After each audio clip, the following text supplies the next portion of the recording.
Right now. Oklahoma's own News on 6 starts now with Campaign 2022, Oklahoma Votes.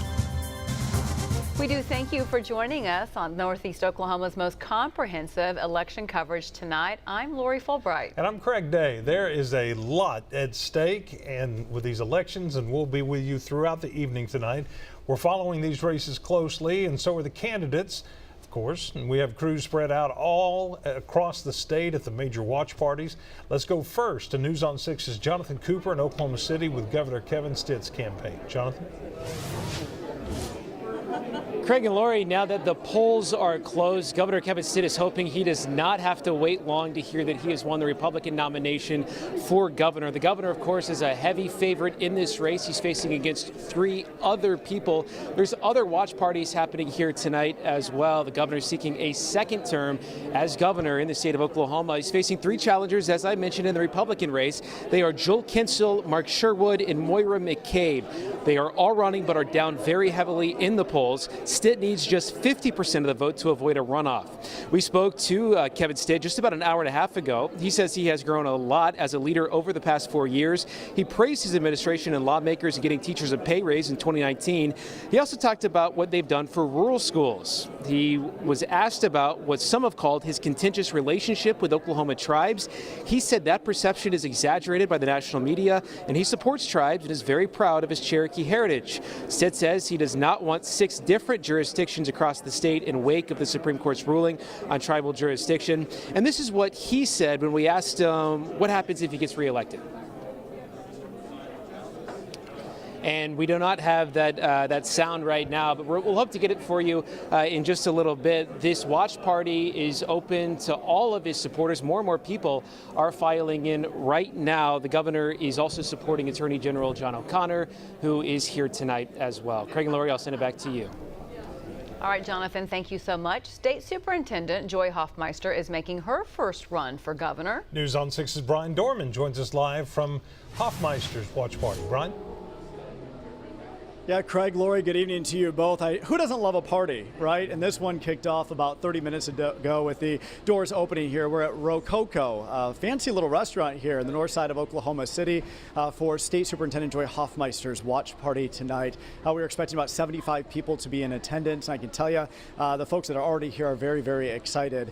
Perhaps not as excited as Joy Hofmeister herself. We have Joy with us here this evening. I want to ask first, how are you feeling? Oh, I'm so excited and grateful for all the volunteers who have just been working so hard on the campaign. And you know, frankly, the energy is as hot as the heat index this last weekend. So things are good. Yeah, Mrs. Hofmeister, I'd like to talk about the platform that you're running on. 3 key areas: healthy communities, education, and better jobs. Should you become elected governor of our state come this fall, when it comes to healthier communities, what's your plan?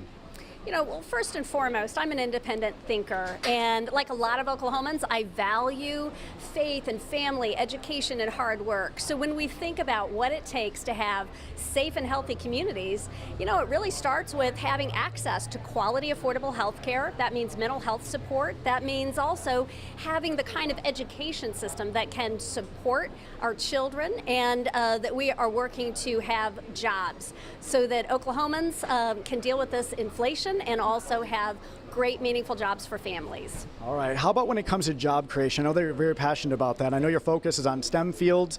Tell us what your plan looks like for better job creations and really your goal of keeping college grads in the state of Oklahoma. You know, it really starts early, and that is where we have individual career academic planning. We started that. The legislature put that into a requirement to graduate, but it starts as early as elementary school, helping our kids to know their strengths and find those pathways to meaningful careers. We also have a lot of people who have multiple jobs and still say, I was talking to a mom who told me she has 3 jobs, 4 kids, and home ownership is out of reach for her. There's so much more work to do, and many of our businesses are telling us that they are looking for talented, skilled workforce. So addressing education is where it starts. Yeah, and I know passionate about education, right? I mean, your whole life has surrounded education. While you put in place several initiatives to really help move our state forward, Wallet Hub just last year ranking Oklahoma as the 7th least educated state in all the country. That's painful to hear. I know that's painful for you to hear too. Should you be elected governor, what will your main focus be when it comes to education in Oklahoma? Well, we have to have a bold investment in education so that we can stem this teacher shortage. Our schools are starved for those resources that are people. In order to support kids and give them a competitive education, it starts there. But it also is directly tied to access to quality, affordable health care. Right now, the governor is trying to privatize Medicaid, which means, half of our children are on Medicaid, and we also know that's going to have a direct impact in their health and well-being. We need to keep that access open, keep doctors in this state and the freedom to work directly with your doctor and not have middleman siphoning off funds that would get in between a patient and a doctor. Mrs. Hofmeister, thank you for your time. Good luck to you and your team tonight. Thank you so much. All right, of course, the polls are now closed. We will be here at Rococo's all night as we watch the returns come in. Of course, we'll be passing them along. That'll do it for me here in Oklahoma City for now. Back to you, Craig, Lori. All right, Brian, thank you very much. 2 third-party candidates for governor will also be on the general election ballot in November. Irvin Yen is a doctor and represented Oklahoma City in the state Senate until 2018. He's running now as an independent. And the Libertarian candidate for governor is Natalie Bruno, a businesswoman from Edmond. And now to what is possibly the biggest race of this election cycle, the Republican primary to fill Jim Inhofe's seat in the U.S. Senate. A large field of candidates is competing in that race. And we are covering the biggest names in this race. We want to start with an explanation of how we got here from our Washington bureau chief, Alex Cameron. Alex? Craig, Lori, when Senator Inhofe was reelected in 2020 at the age of 85, he said it would be his last run. But it wasn't until this past February, 35 years after Inhofe first came to Washington, that he said he was going to retire 4 years early at the end of this current Congress. Now, there's no doubt the last few years we've seen Senator Inhofe slowing down a bit due to some health issues. His wife, Kay, had a stroke 2 years ago. He had a bout with COVID earlier this year. Still, he has been able to stay involved with the issues that mean the most to him, and importantly, where he has the most seniority, infrastructure and the military. He's currently the ranking member of the Senate Armed Services Committee, and he was the chair the last 2 years of the Trump administration. He always feels the Defense Authorization Act is the most important bill Congress passes each year, and this year's Senate version is named in his honor. Now, no matter who wins the race to replace Jim Inhofe, Oklahoma is going to lose the influence that he brings to the committees on which he serves. And in the Senate, that is a real thing. It's why you see so many senators serving into their 70s and 80s. In the Senate, longevity equals seniority, and that's something you can't replace. Lori, Craig? All right, Alex Cameron in our independent News on 6 Washington bureau. Thanks, Alex. And now we're going to check in with the candidates running in this election. News on 6's Emery Bryan is live in Tulsa with Congressman Markwayne Mullin's campaign. Emery? We're over at the Stokely Event Center in East Tulsa. This is where Representative Markwayne Mullin intends to be with his supporters as these results come in. He's here live now, and thanks for joining us. Absolutely, thanks for being here. Now, you had a safe spot. Why run for Senate? It's not about being safe. It's about being in the best position to fight for Oklahoma. You know, this isn't my livelihood. It's not what we do. It's what we get to do. My wife and I, we wake up every morning and say, love the people, love the call. And when we heard about Inhofe, she asked me, where can you make the biggest difference? If you're going to be away from the wife and kids, her and the kids, obviously, then where can you fight the best? And we're always looking for an opportunity to represent us, and we feel like that's in the Senate. You've seen things evolve in Washington. Yes. I don't know if I don't think that you think that's for the better. Right. What you've seen over the last couple of years. What do you expect going forward as an observer who's been there 10 years? What do you expect over the next 2 or 6 years? Well, I think the Democrats have completely unmasked themselves, and what I mean by that, they walk around with buttons that say Socialist Democrat Party. There's 98 of them walk around like that. They have totally embraced this socialist idea. And I love the idea that we've seen the court fight back on that. We saw 3 great decisions in the last few days, and we feel like that this is a time for the American people to stand up. And I think people are doing that. We've seen over 1 million Democrats switched to Republicans just this year alone. Because I think they're saying that the Democrat Party doesn't represent Oklahoma values, doesn't represent Americans' spirit, and that's something we want to be part of. And I think if we can take Oklahoma values into Washington, D.C., and influence Washington, D.C., and not let them influence us, you're going to see this country move in the right direction. Now, to do that, you've got to win tonight. Do you think you can get out of tonight without a runoff? Well, that's up to the voters. We've done our work. We've worked as hard as we possibly can. We've had volunteers that's literally volunteered in all 77 counties for us. It's the most humbling thing I've ever been part of. We would like to, but I think it's pretty tough with 13 people in the race. I think more than likely we could see us going to the runoff, but we'll see. You know, the polls close in 25 minutes, and we'll be finding out pretty quick. Now, over President Trump's term, you became a very loyal supporter of his, still are. Have you seen any revelations out of this January 6th committee that give you any pause? Now, a January 6th commission, I haven't even paid attention to. You know, when they kicked Jim Jordan and Jim Banks off because they said they were biased, and yet they left 4 people on the Democrat side that all 4 had said before Trump was even in office that they were going to impeach him. I think then you had a political witch hunt, not actually an idea of trying to figure out what is the real cause of it, what happened. And then when they excused Nancy Pelosi and said Nancy Pelosi couldn't be part of the deposition, when yet she's the one that decided to either upgrade the security forces and put up a fence, put the National Guard on standby or not. She could have made those calls herself, and she chose not to. Yet she knew this. I said on HPSI, which is the House Permanent Select Committee on Intelligence. She knew this prior to even January 3rd. So I think those are questions that need to be answered. Why didn't she posture right? And then what did we do wrong? How did the breach even take place? What could we have done different? Instead, it's all about Trump. It's all about going after him, not what led up to that.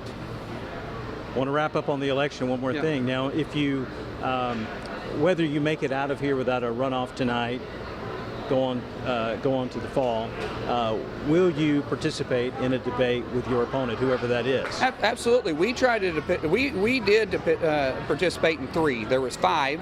We participated in 3. The other 2, they scheduled them while we were in session. I don't control the schedule. Nancy Pelosi, unfortunately, controls the schedule. We try to work with everybody to schedule it on a time we're not in session. But I can't miss votes prior to that. Now, some people say, well, you proxy voted in the past. I have. But that was when my son was injured. My son was, as most people know, was injured in January 2020 with a traumatic brain injury. And I did have to proxy in 2020 and 2021 some, but those were family emergencies only. Thank you for joining us. We'll be here tonight and see how it goes. Thank you so much. Okay. Thank you very much. Congressman Markwayne Mullin, as he goes for a bid of Senate, 3 years of Jim Inhofe's unexpired term tonight. And we'll see how it goes. Back to you guys. Thank you, Emery. Well, this is the second U.S. Senate race for former Oklahoma House Speaker T.W. Shannon. News on 6's Grant Stevens joins us live from Oklahoma City with Shannon's campaign. Grant? Lori, Shannon has been excited for this moment for a very, very long time. And as you mentioned, it's not his first time around. He did run in 2014 for another open Senate position. He didn't get that one, but the thing he's been telling me all night as we've been speaking with him is that things are different. The political atmosphere has completely changed, due in big parts, he says, to President Trump calling out the woke liberals who are out there, something he very firmly stands against. And now when it comes to what he believes in and his ideals, he's got 3 big C's. That's conservative Christianity, that's capitalism, and that's also, goodness, I'm forgetting that 3rd C there, but he's got 3 big C's that he really focuses on: capitalism, Christianity, and also his conservative values and the Constitution. Those are the things he's really running on. And he says that this will really change what his chances were like. His chances the last time around were very different. It was a different campaign. And even though it's very busy, his experience as Speaker of the House really sets him apart. We'll be here at his event the entire night. Things are sort of quieting down as we're maybe starting to get some numbers in, maybe some early ones, but we'll be here throughout the entire night following this campaign very closely. And Lori Craig, I'll bring it back to you. All right, Grant, thank you very much. Luke Holland was endorsed by Senator Jim Inhofe in this race. Holland is a Bartlesville native who served several roles on Inhofe's team before being promoted to Chief of Staff in 2017. Having his trust in me to do this role, to serve Oklahoma well, is something that definitely sets me apart from the rest of the crowd. Oklahoma is the greatest state in the nation, and I really believe that our best days are ahead of us, but we've got a lot of work to do to get there.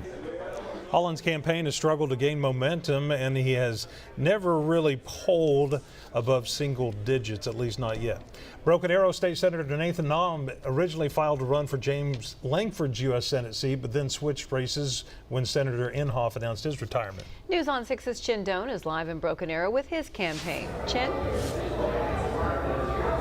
Hi, Lori and Craig. That's right. We are inside Senator Nathan Dahm's watch party in his hometown of Broken Arrow. The party here started around 6:30. About 50 people here so far, all excited to support Nathan Dahm. Now, of course, joining me is the man of the hour. Good evening, Senator. Hey, thank you so much for being here with us. You know, I've been chatting with you all afternoon, and you seem pretty calm and collected. Tell me how you're feeling about tonight. We feel great. I mean, we have such a good core team of volunteers and supporters, but we've been able to grow that across the state. I think especially in this political environment right now, people want someone that actually is a man of action, not just words. And so that's something that people, when they look at my record and they've seen what I've accomplished here at the state level, they know I'll be able to do that same thing at the federal level as their next U.S. Senator. So we just have a great group of supporters and volunteers that have been by our side for a long time, but glad and excited to welcome a lot of new people that have just joined our campaign as well. One of my the people that first got me involved in politics had a saying that he would say, freedom is popular, and people want freedom. They want their liberty. They want to be able to stand up, and do what they want to do without government interference and without this tyrannical overreach that we're seeing. And so they've known that I fought for their rights and for their liberties, and so we just have a lot of good people here joining with us tonight. Yeah, and I mean, talk about this campaign compared to your previous campaigns. Obviously, you've been a senator since 2012, so you have some experience with that. Yes, this obviously is a statewide race, covering the entire state of Oklahoma. But I look at it as if I've always been serving the people of the state of Oklahoma since I've been in the state Senate, because when I passed the bill, for instance, to allow for constitutional carry to restore the rights of the people to keep and bear arms without having to pay the government to exercise that right, that wasn't just for the people here in my state Senate district, that was for all of the people of the state of Oklahoma. When we passed my bills just this year, the Governor Stitt signed to protect the lives of the unborn. That wasn't just here in Broken Arrow, in my community or my Senate district, that was across the state of Oklahoma. So I've looked at it as my responsibility is to fight for the people of Oklahoma across the entire state while I fulfill and uphold my oath to the Constitution. Thank you so much for your time, Senator. And we'll be touching base with the Senator throughout the night as well. Back to you in the studio. All right, Jen, thank you very much. We're getting our first numbers of the night in right now on this U.S. Senate race. As you can see, Markwayne Mullin with a commanding lead over T.W. Shannon. I think it's going to be a race between those candidates throughout the evening. It says 0 precincts reporting, percentage precincts reporting. These are early votes and absentee ballots that go into this very early total this evening. That kind of reflects what we saw in the polling that happened earlier. And of course, we'll keep a close watch on this and all the races that are happening tonight. We'll have more of our team coverage in just a moment as we follow the other races as well. We'll be right back. Oklahomans will soon head to the polls to elect a governor, a congressional delegation, and many statewide offices. And as the only locally owned news station, we're committed to gathering the information you need. Asking the questions. Following the campaigns. Bringing candidates together in a series of forums and debates so you can hear from them directly. And the most comprehensive election coverage, only on your locally owned station. Oklahoma's own News on 6. Locally owned means the best in the sky for you. With Osage Sky News 6, the only full-time news helicopter in Tulsa, covering breaking news like no other station. Pilot Dustin Stone shows you the perspective you won't get anywhere else. And in severe weather, News on 6 has 2 storm tracking helicopters. There's 2 of them right there. To help keep you safe and keep you informed. Osage Sky News 6, only on Oklahoma's own News on 6.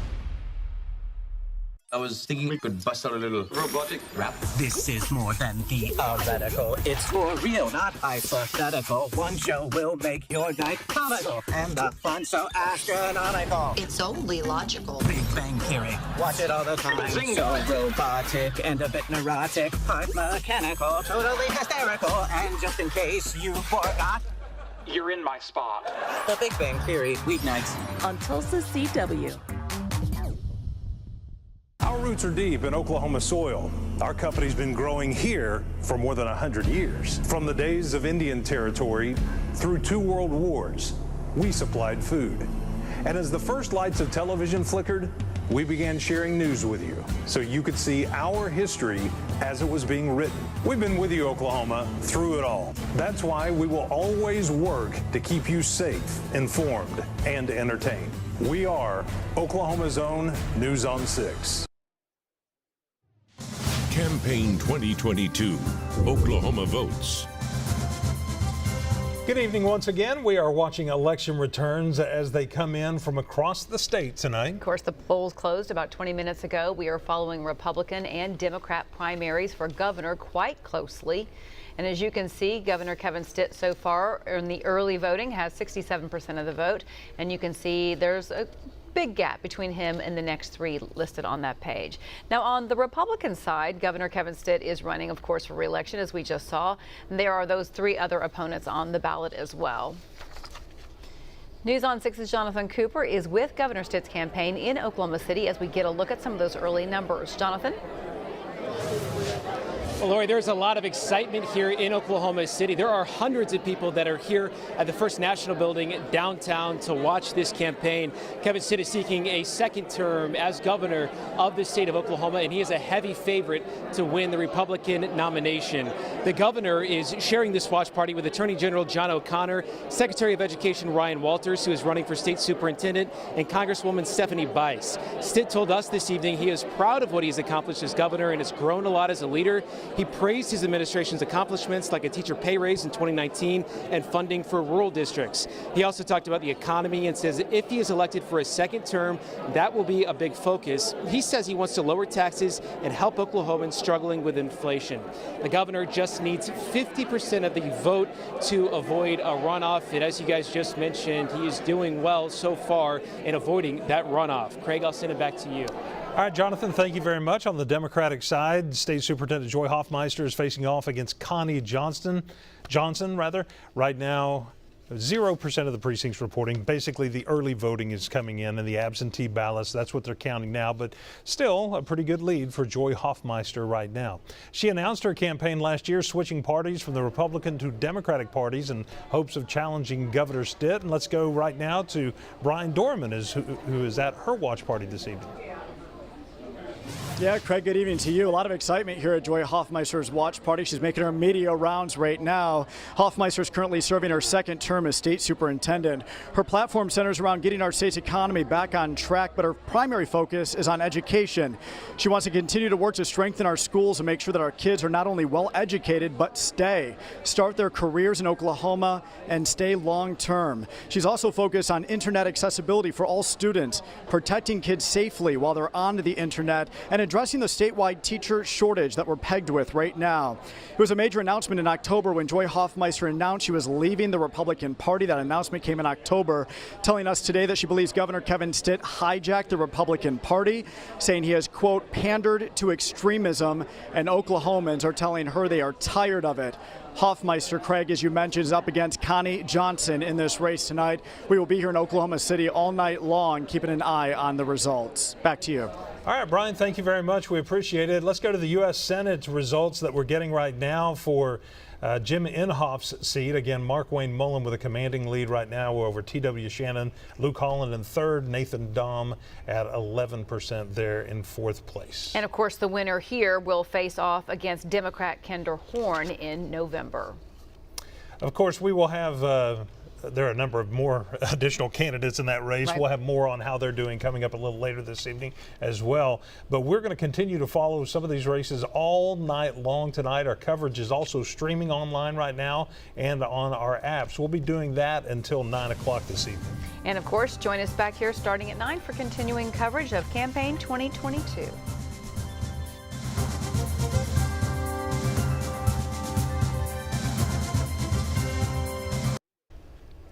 And again, there are a number of big time races tonight and a lot of candidates. When Senator Jim Inhofe decided to step away and retire, then that just created that domino effect, didn't it?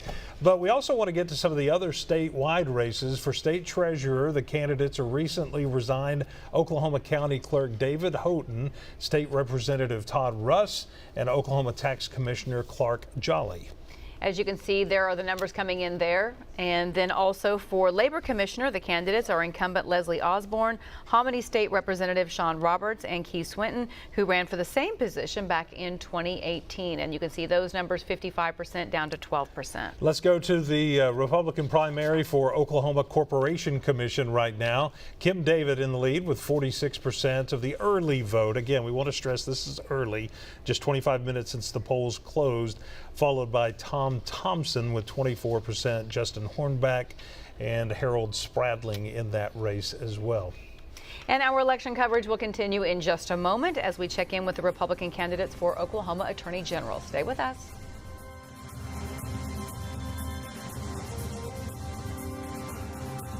Six is the more. Good grief. Take two. Oops, this time's not going to work. Will you say it? I know. Sorry. Okay. Well, wait, hold on. Can I try that again? Don't you wish you could just rewind your day? And get a do-over. As the only locally owned station, we help you stay ahead of the trip-ups every morning from 4:30 to 10. Keep making the switch with us to the Tulsa CW. From 7 to 9. 6 in the morning, we gotcha. That's good. Washington, D.C., our nation's capital, one of the most important cities in the world. And it's a place where decisions are made that affect how we live our lives in Oklahoma. I'm Alex Cameron. That's why I'm excited to head up Oklahoma's only locally owned Washington, D.C. bureau, so I can report to you about the things that matter to Oklahomans. No corporate strings attached. The Washington, D.C. Bureau with Alex Cameron, only on Oklahoma's own News on 6. Get the latest newscast on your schedule with just one click. You don't have to subscribe. It's free. No time for an entire show? Pick out specific stories or weather info, and you can get more. Dig into the Weather Vault, see award-winning Oklahoma's own originals, and much more. Free programming to help you stay safe, informed, and entertained from your locally owned news channel. Download the News on 6 streaming app today. You gotta know you're busy and need to plan. Weather apps are a great start, but I'll fill in important details they can't. See this? A 40% chance of rain. That means 40% of us are going to pick up rain. But which 40? Winds will be crazy this day, but what time? A quick moving front could bring some storms. I'll tell you when they'll actually hit. Check in with me for a weather heads up. Get warned first with Travis Meyer, the Oklahoma weather expert.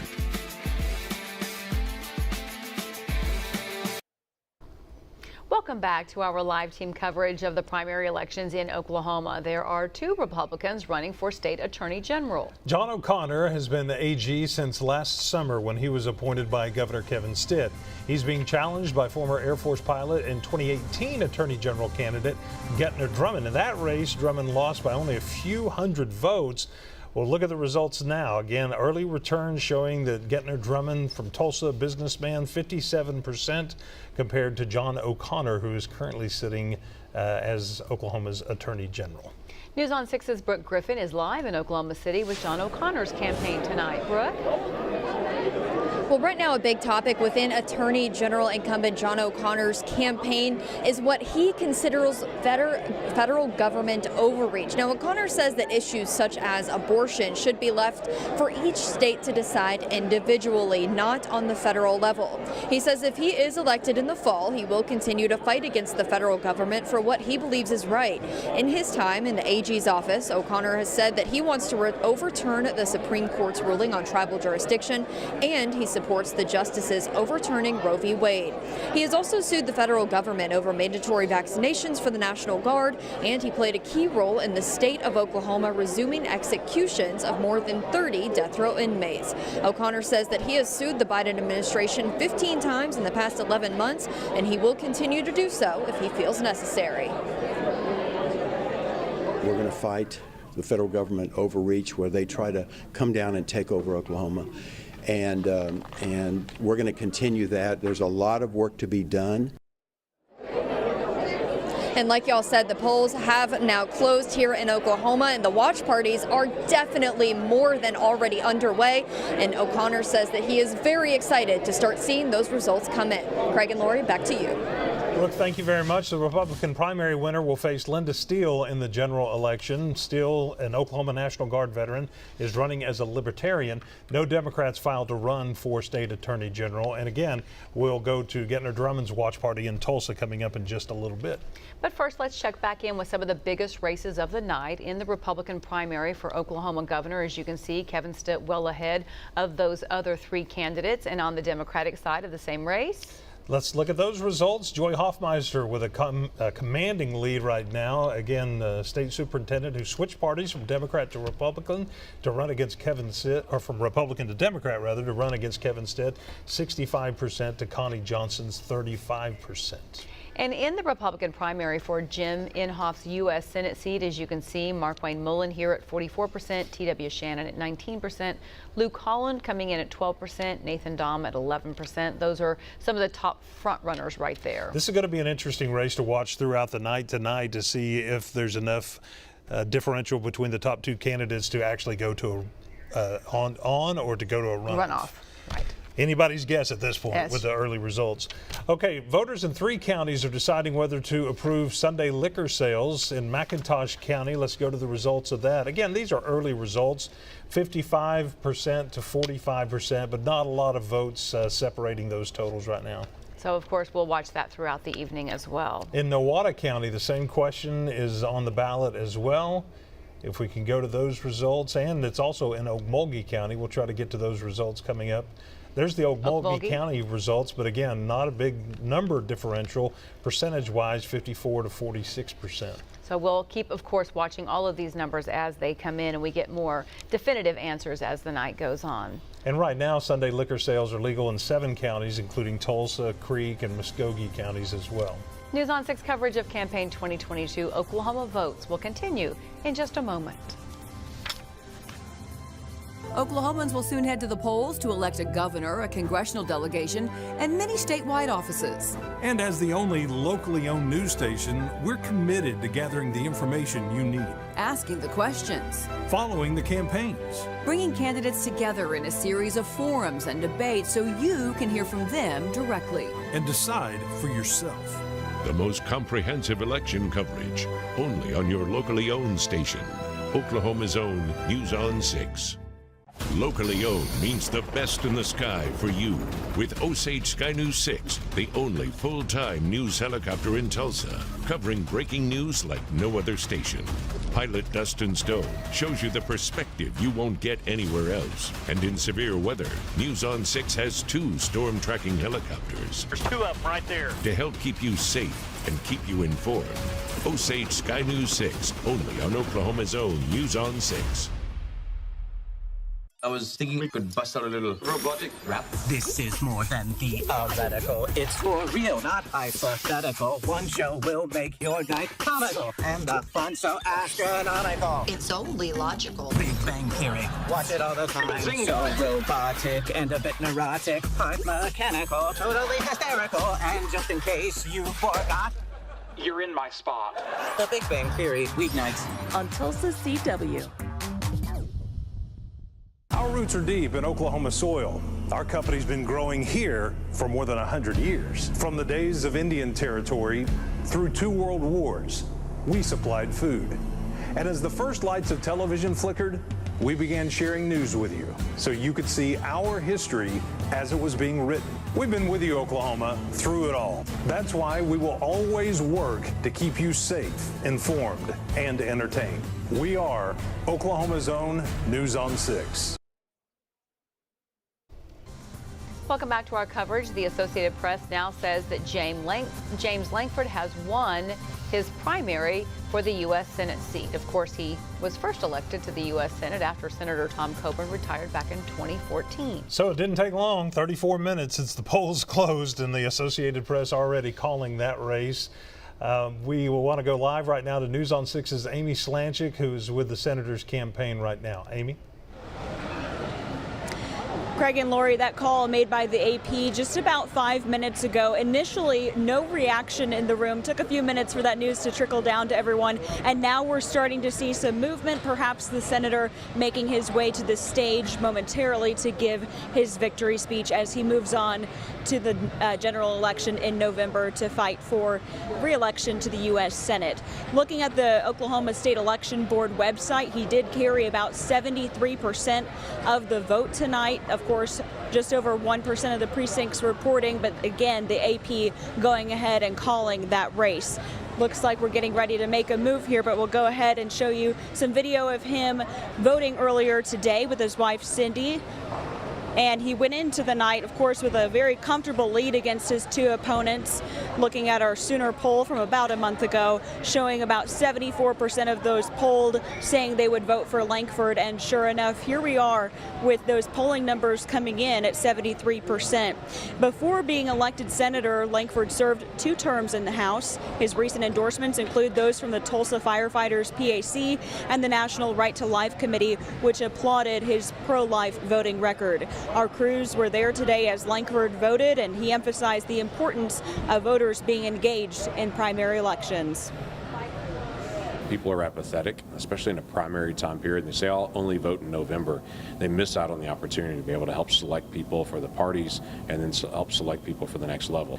The individuals that Oklahomans select are supposed to go carry our values and our voice to the place where they're going to be, whether it is in 23rd and Lincoln in Oklahoma City or in Washington, D.C. So I encourage people to vote no matter who they're voting for.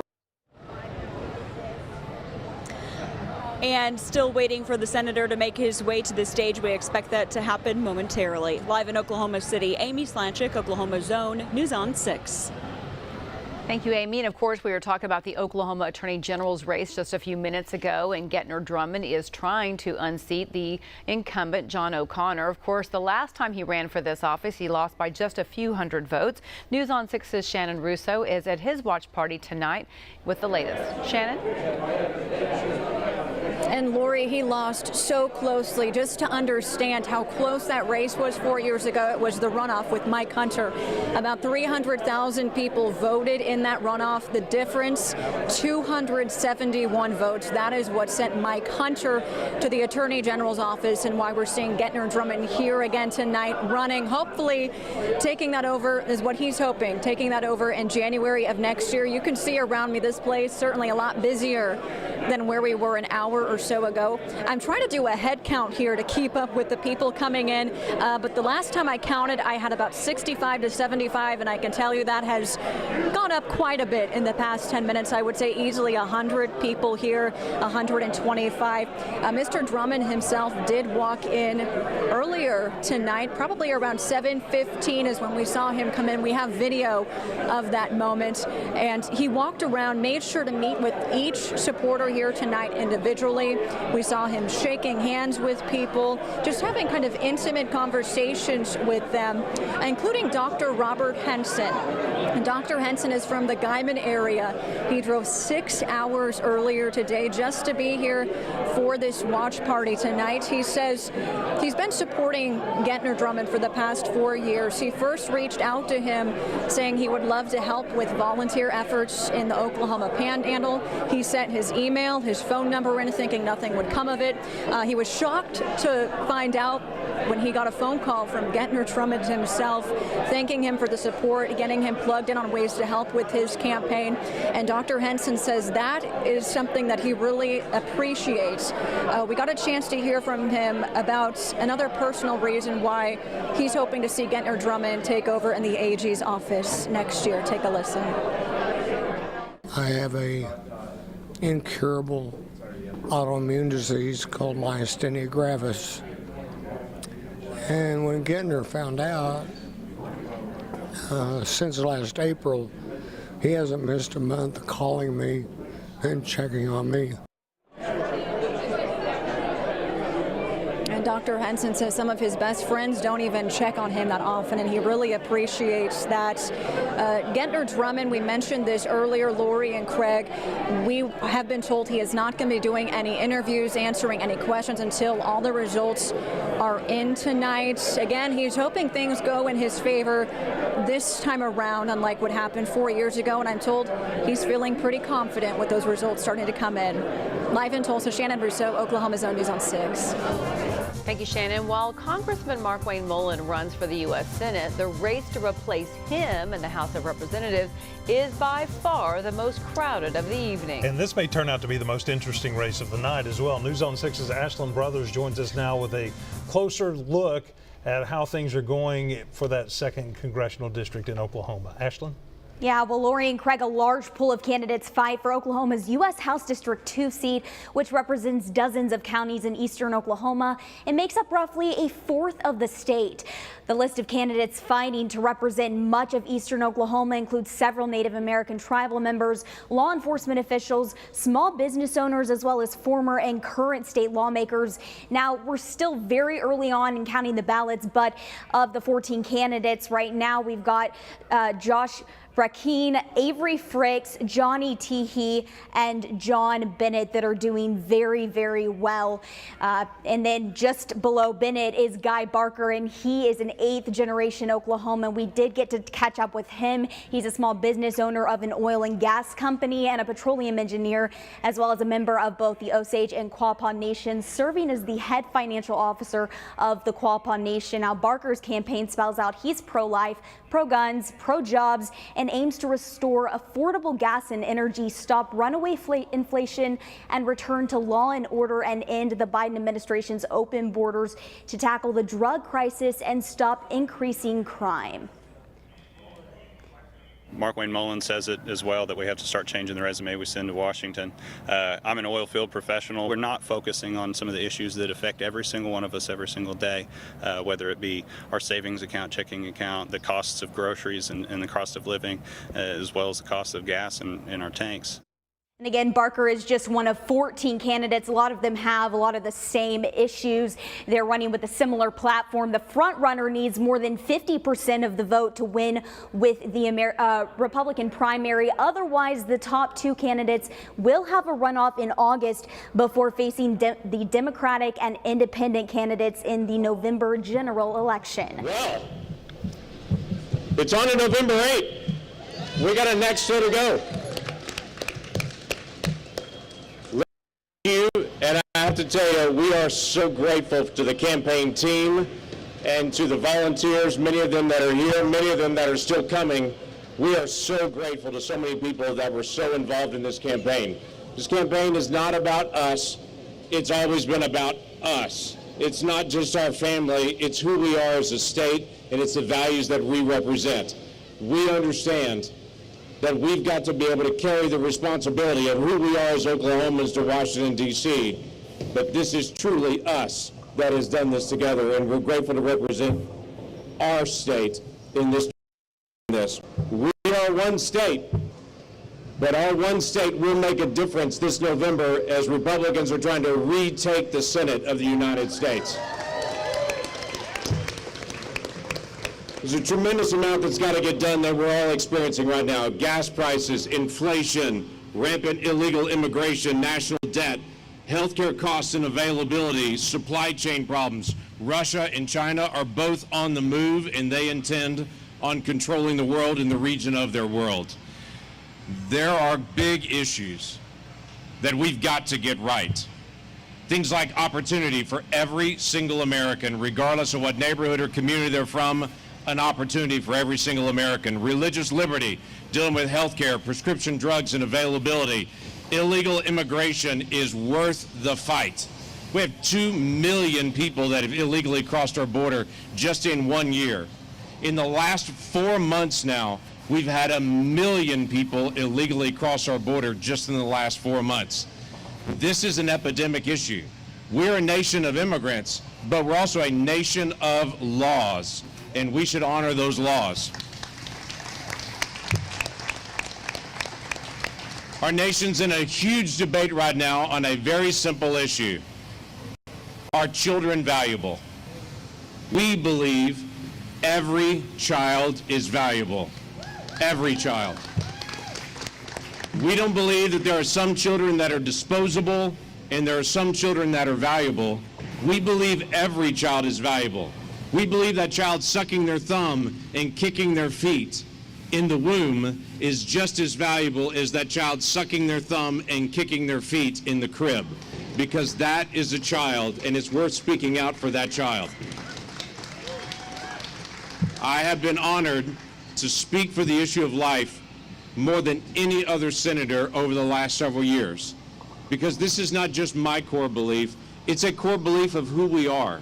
We look at those children and see adults that are in the future, the same as we see that child in the womb. There is no difference between a child in the womb and a child in your arms other than time. There's no other difference in that. And so we're going to continue out with great affection for every single life. Culturally, we do have another fight, though.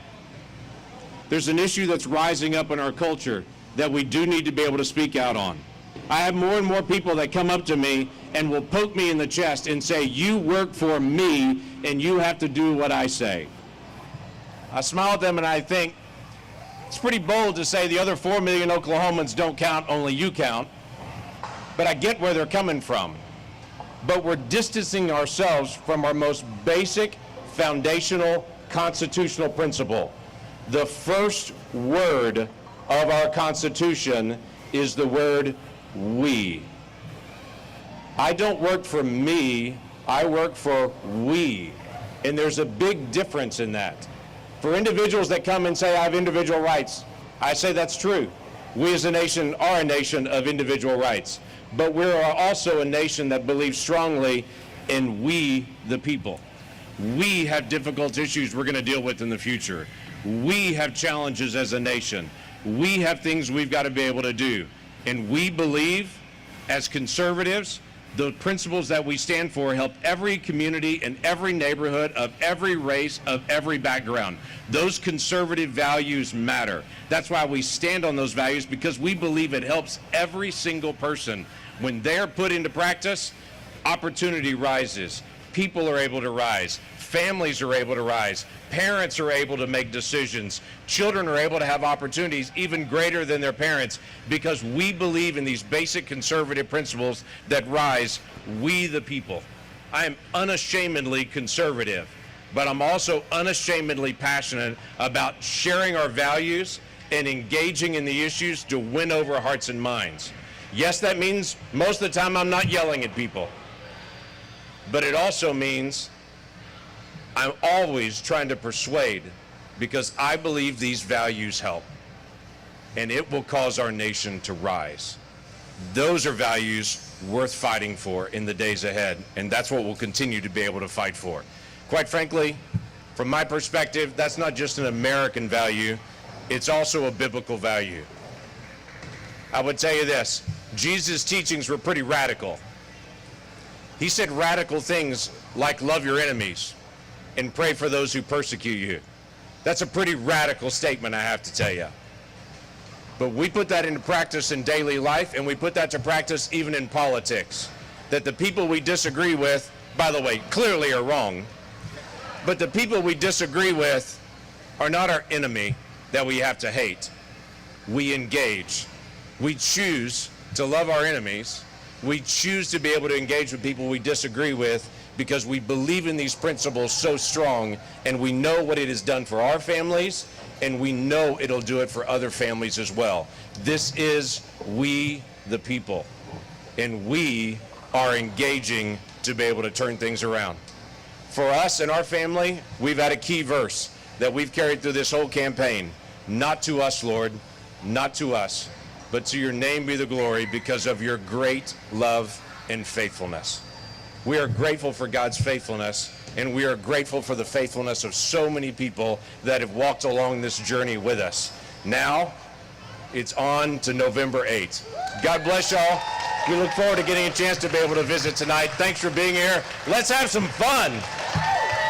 Senator James Lankford addressing his supporters. That race, again, already called, the first one of the night with 71% of the vote. Those numbers pretty consistent with his previous elections.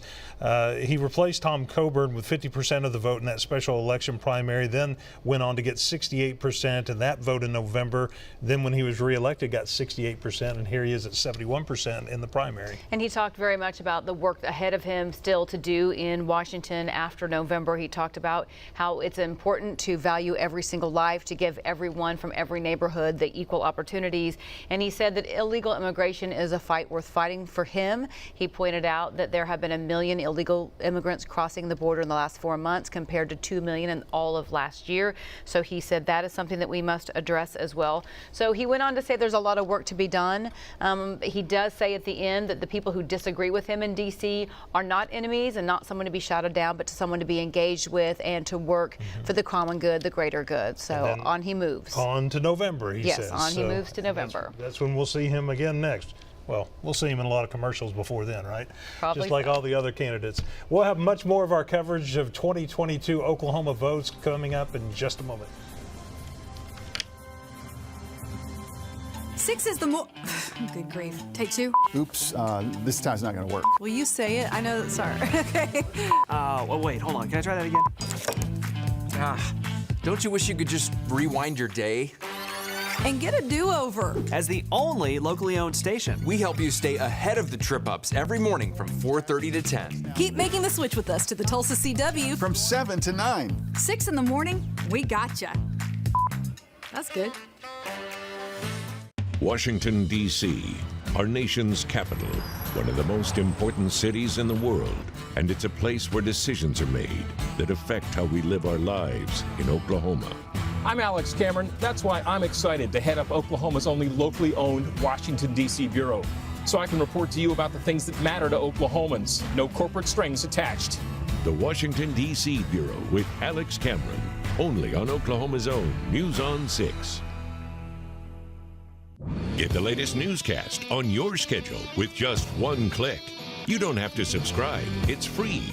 No time for an entire show? Pick out specific stories or weather info, and you can get more. Dig into the Weather Vault, see award-winning Oklahoma's own originals, and much more. Free programming to help you stay safe, informed, and entertained from your locally owned news channel. Download the News on 6 streaming app today. You gotta know you're busy and need to plan. Weather apps are a great start, but I'll fill in important details they can't. See this? A 40% chance of rain. That means 40% of us are going to pick up rain. But which 40? Winds will be crazy this day, but what time? A quick moving front could bring some storms. I'll tell you when they'll actually hit. Check in with me for a weather heads up. Get warned first with Travis Meyer, the Oklahoma weather expert.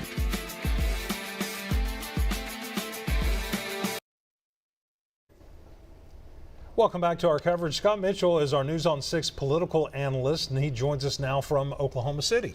Scott, thank you for being here tonight. A lot of these primaries, of course, include a crowded field of candidates. And as we've mentioned, if no candidate gets 50% of the vote, some of those races could go to a runoff in August. So which of those races are you watching most closely tonight? Absolutely the United States Senate race. I mean, that is the one that has the most drama, the most intrigue, and frankly, the most questions, because we don't know if Mr. Mullin looks like at 41 where he's at right now, but we don't know if that's his floor or his ceiling. We don't know if that's the most he can get or if that's really just from a standpoint of we can go on from here. So to me, that's going to be the most interesting race, and obviously it will have the media attention as well because it is the big kahuna. It'll be interesting to see how many votes Markwayne Mullin gets from the western half of the state, how many votes T.W. Shannon gets from the eastern half of the state, because that always seems to play a role in some of these elections. Hey, Scott, I got a question for you, and I want to make it clear to our viewers that it seems like we're really focusing a lot on Republicans tonight, but that's just because Senator Inhofe's retirement caused that ripple effect, and there's so many Republican candidates. But let's talk about the Democrats. What are some of the things that these candidates are watching for tonight? Well, certainly I wanted to see how the Superintendent Hofmeister was going to do. I mean, there were some Democrats who were not happy about this. Remember, she switched from Republican over to the Democrat Party. and so that she could have this general election showdown with the governor. And I was wondering, and I still will watch as the evening progresses, just how Democrats take to a former Republican who's running in her first race as a Democrat for the state's chief executive. So far it looks good, but that's the thing that I was most interested in. That obviously is the highest profile Democrat, except for what's going to happen in November when Kendra Horn is going to be facing off against whichever Republican wins the U.S. Senate nomination for the Republican Party, of course. All right, Scott, thank you so much for joining us. I'm sure we'll be checking in with you throughout the evening. We appreciate your words. Yeah, lots to talk about. Thank you, Scott. A recent poll from News on 6 and Sooner Poll shows the tight race in the Republican primary for state superintendent. That race we were just discussing. Yeah. News on 6's Kristen Weaver is following that race from our alert desk tonight. Kristen. Yeah, Craig and Laura, you guys said it. This was one of those races that was expected to be pretty close, and so far it is appearing to be close. Ryan Walters appears to be in the lead, but not by much right now. Of course, state superintendent, they act as almost the chief education officer in the state. They have a lot of important decisions to make about teaching and learning, and that spot is vacant because, of course, Joy Hofmeister is running for the governor position. So like I said, Ryan Walters appears to be in the lead right now, followed by April Grace and then John Cox. John, right now, of course, he is the superintendent of Peggs Public Schools. He's been an educator for nearly 30 years, and he actually has run for this position before as a Democrat, recently changed his platform, which he's focused on school safety and security, along with teacher raises and retention, followed by Ryan Walters, currently in the lead right now, about 40% that we're showing, with, of course, not all of the precincts in just yet. But you might remember he was appointed by Governor Kevin Stitt back in 2020. He was pushing for school choice, and he also wants an end to critical race theory in schools. And then April Grace, she is second in the lead right now behind Walters. She has 30 years of experience in education, currently the superintendent for Shawnee Public Schools. So focused on non-biased teaching and teacher retention, as well as pay raises and a focus on mental health. So still a lot to learn about this race. Again, it is very tight. There is a chance that there could be a runoff if one of those candidates does not get 50% of the vote. Now, whoever does get that win in November will take on Gina Nelson. She was the 2020 Teacher of the Year in November. Craig and Lori. All right, Kristen, thank you so much. Well, people in Veneta are voting on a proposition to change the way the police chief there is selected. So right now, the police chief is an elected position, but if this measure will pass tonight, it will become a position that is appointed by the mayor. And you can see right now, with 30% of the precincts reporting 21% yes, 79% saying no to this measure. Of course, this issue has been brought to a vote twice before. It's failed both those times. And we have much more coverage of Campaign 2022 Oklahoma votes coming up in our next half hour, so stay with us as the results roll in tonight.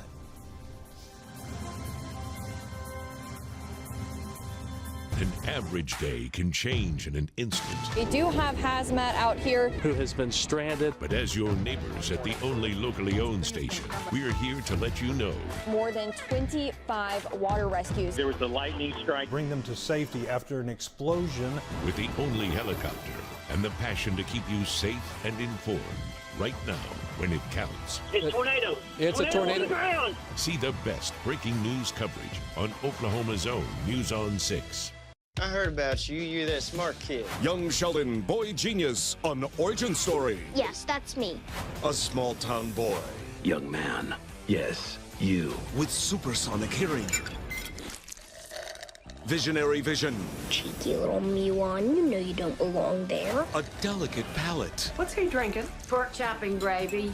Emotional intelligence. Would you like to be friends? I don't think so. What if I told you I admired your boldly applied makeup? Hypersensitive touch. I tried to pet fish, and he bit me. Fish like this don't bite. Ah! Wah! Dad killed my fish. You'll be fine. Just gotta put him back in the bowl. Stellar ingenuity. Are you into rocketry? How hard could it be? And a heightened sense of smell. Ew. Put your shoes back on. Young Sheldon. Weeknights at 5:30 and 6:30. You can't smell this. Yes, I can. Green Country attracts some of the best athletes from around the globe. And when the top names in pro golf square off, when cyclists from around the world race through our streets, when top pro anglers hit our lakes, when the top riders bring their top horses, or drivers from around the world square off inside. And BMXers come here for the greatest race on earth. Your locally owned station brings you top coverage. See the world of sports on our doorstep on Oklahoma's own News on 6. At K-Hits, we play today's hits. We've got a little edge, some sass, and did I mention that we love the F word? What? You know, the old F word. Oh. Yeah, sorry to break it to you, Mom. I guess he's right. Great hits. And the F words. Chubbs and Casey. Fun, fresh, and family friendly. Weekday mornings on Tulsa's #1 hit music station, 106.9 K-Hits. In 1992, I started covering crime in Tulsa. For me, it was never just about the story. It was always about the people. Soon, I realized I could try to prevent crime by teaching Oklahomans how to be safe. The families and the victims I've met, I am still in touch with many of them, and I am still fighting for them. And I'm fighting for you. It's exactly why I sit behind this desk, because your safety is my passion. Lori Fulbright, weeknights at 5, 6, and 10, only on Oklahoma's own News on 6. It's 8 o'clock and election results are starting to come in fast and furious across the state. Some key races have already been called tonight. The AP predicts that Governor Kevin Stitt, not surprisingly, has won the Republican primary for governor. The Associated Press has also called James Lankford's race and saying he's won the Republican primary overwhelmingly. Live coverage of Oklahoma votes continues right now. Oklahoma's own News on 6 starts now with Campaign 2022, Oklahoma Votes. And we are sure glad that you are joining us. We believe we have Oklahoma's most comprehensive election coverage in here in northeastern Oklahoma. I'm Lori Fulbright. And I'm Craig Dave. We got crews all over the place, really, we do. Statewide. There's a lot at stake in these elections, and we'll be with you throughout the evening this evening. We're following races closely, and so are the candidates, of course. We have crews spread out at all the major watch parties all across the state of Oklahoma. Let's go first to News on 6's Jonathan Cooper in Oklahoma City with Governor Kevin Stitt's campaign. Jonathan? Craig and Laura, you mentioned it just a few seconds ago that Governor Kevin Stitt will be the Republican nominee for governor. You mentioned it a second ago. It's not a surprise. He was a heavy favorite in this race. The Associated Press called that race at around 7:30. We've not seen the governor recently. We're told that he could be in a separate room, and he's going to speak, though, to all of us in just a little bit. We'll, of course, carry that for you when it happens.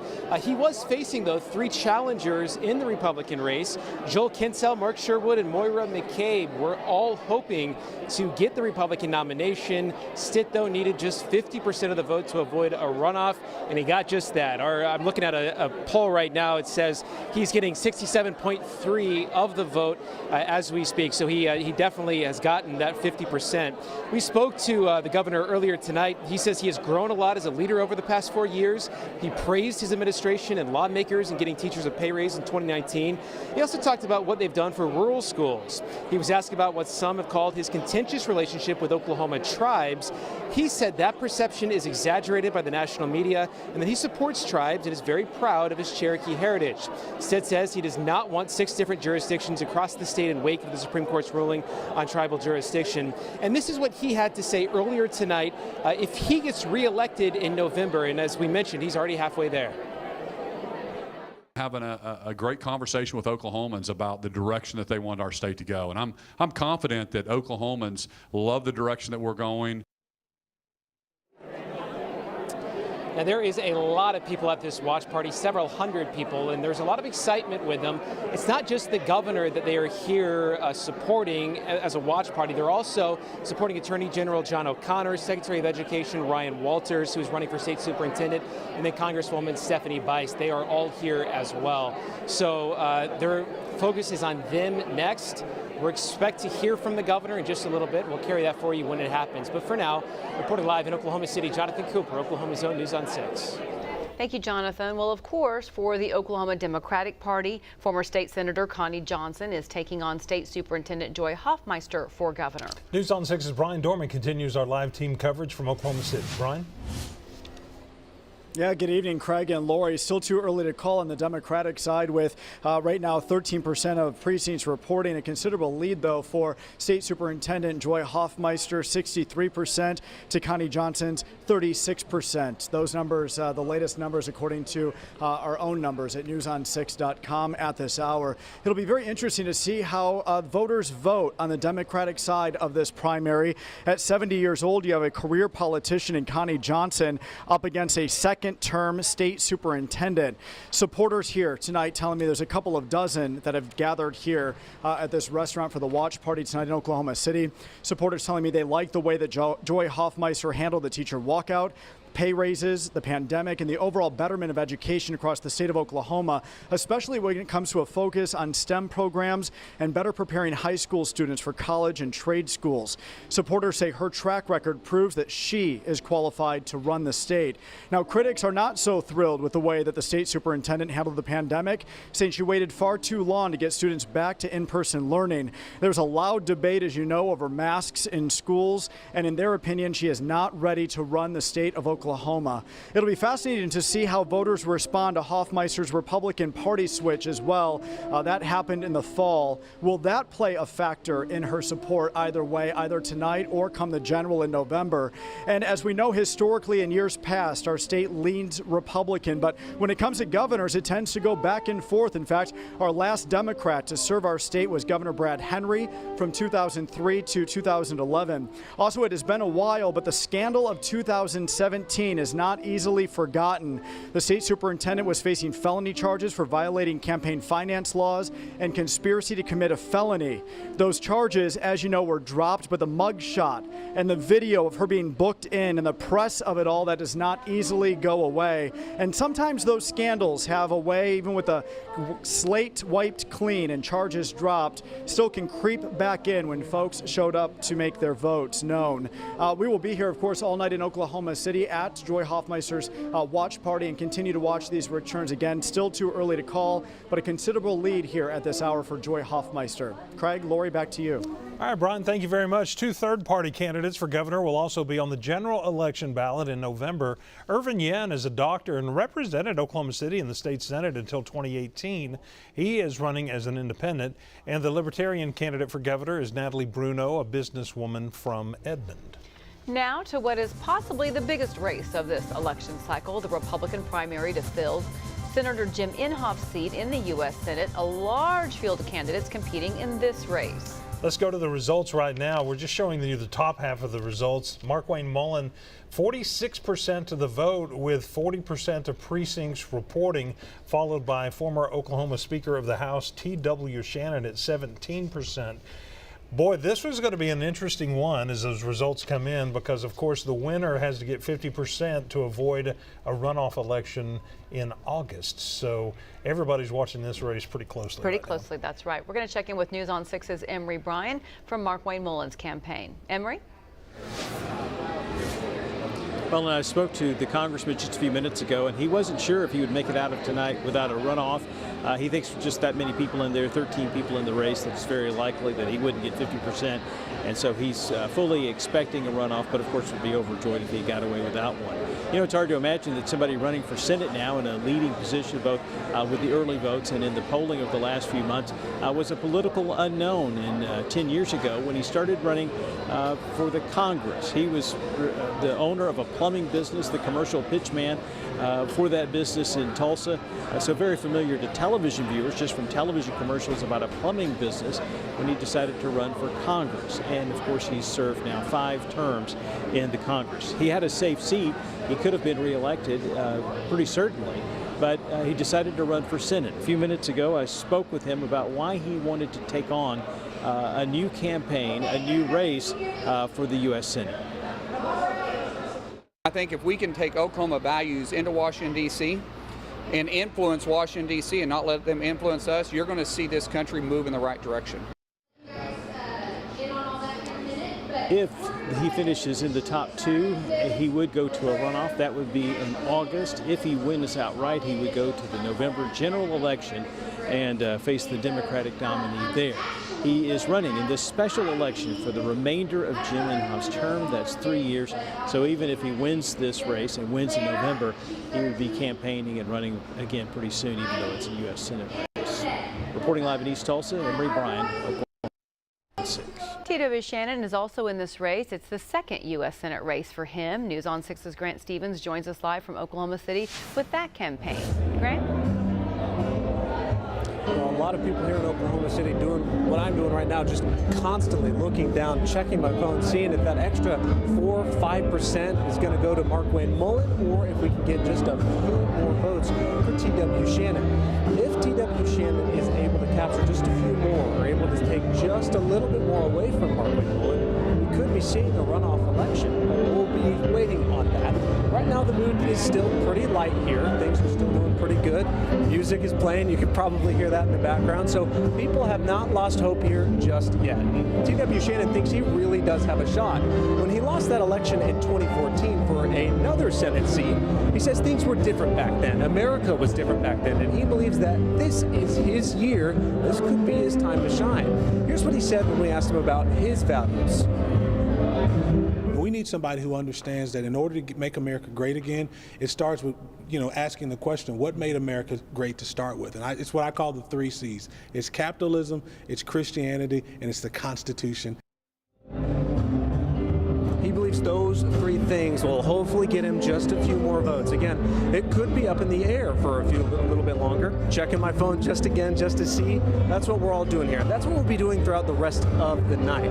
TW Shannon will likely make an appearance and will likely speak to us on the podium later tonight. So we'll bring you what he shares to us later this evening. Lori Craig.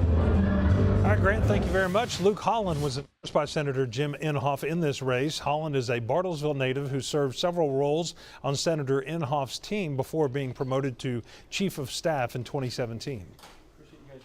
Having his trust in me to do this role, to serve Oklahoma well, is something that definitely sets me apart from the rest of the crowd. Oklahoma is the greatest state in the nation, and I really believe that our best days are ahead of us, but we've got a lot of work to do to get there. The only thing is Holland's campaign struggled to gain a lot of momentum. He's polled in single digits, and those numbers appear to be pretty consistent as far as the results go tonight. Broken Arrow State Senator Nathan Dahm originally filed to run for James Lankford's U.S. Senate seat, but then switched races when Senator Inhofe retired. News on 6's Chin Doan is live in Broken Arrow with his campaign tonight. Chin? Hi, Lori and Craig. That's right. We are inside Senator Nathan Dahm's watch party in his hometown of Broken Arrow. Actually, quite a few people here already. Lots of people of all ages here, a lot of family and supporters. Now, they've been paying attention to the numbers, of course, and the latest numbers with 40% of the votes in show that Senator Dahm is in 4th place, and we are joining him now to talk about that. How are you feeling with the numbers coming in? We're still feeling good, as we've often seen throughout these races. When the closest areas, precincts to the election board start returning their results, those aren't always necessarily the most conservative parts of the state. So as the suburbs and the other parts of the state, the rural parts of the state, start to report some more of their numbers, we've gotten reports from other people in other parts of the state, other communities that have shown that we're in 1st or 2nd place in many different precincts and stuff. So we're looking forward to those returns to come in and to increase our numbers. Looking around, you see so many people here. What's your message to them, and what's it been like today talking to them? The same message it always has been, that we're going to continue to stand and fight for liberty. We're going to fight for the individual rights of the people. Government has gotten too involved in our affairs. It's spending too much money. People are waking up. They're getting tired of kind of this growth in government by both Republicans and Democrats. And so we need true conservatives. We don't need rhino Republicans. We need people that will stand for the Constitution and stand for the people.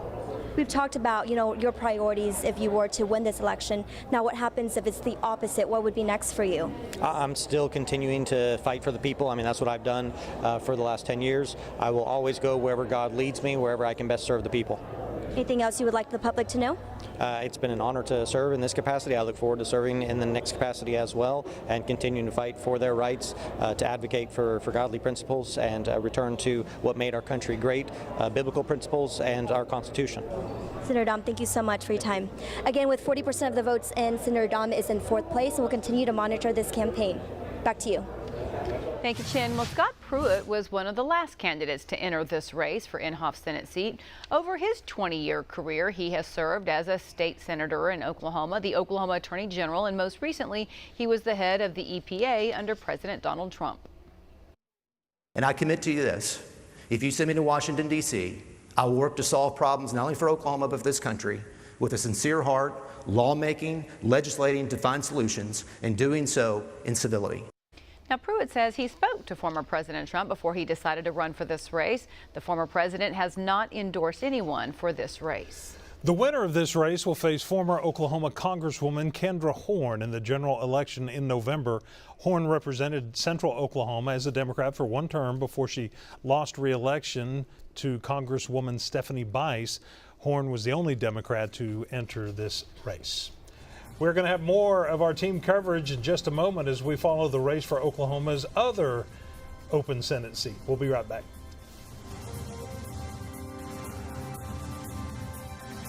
Oklahomans will soon head to the polls to elect a governor, a congressional delegation, and many statewide offices. And as the only locally owned news station, we're committed to gathering the information you need, asking the questions, following the campaigns, bringing candidates together in a series of forums and debates so you can hear from them directly and decide for yourself.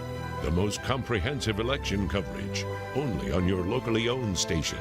Oklahoma's own News on 6.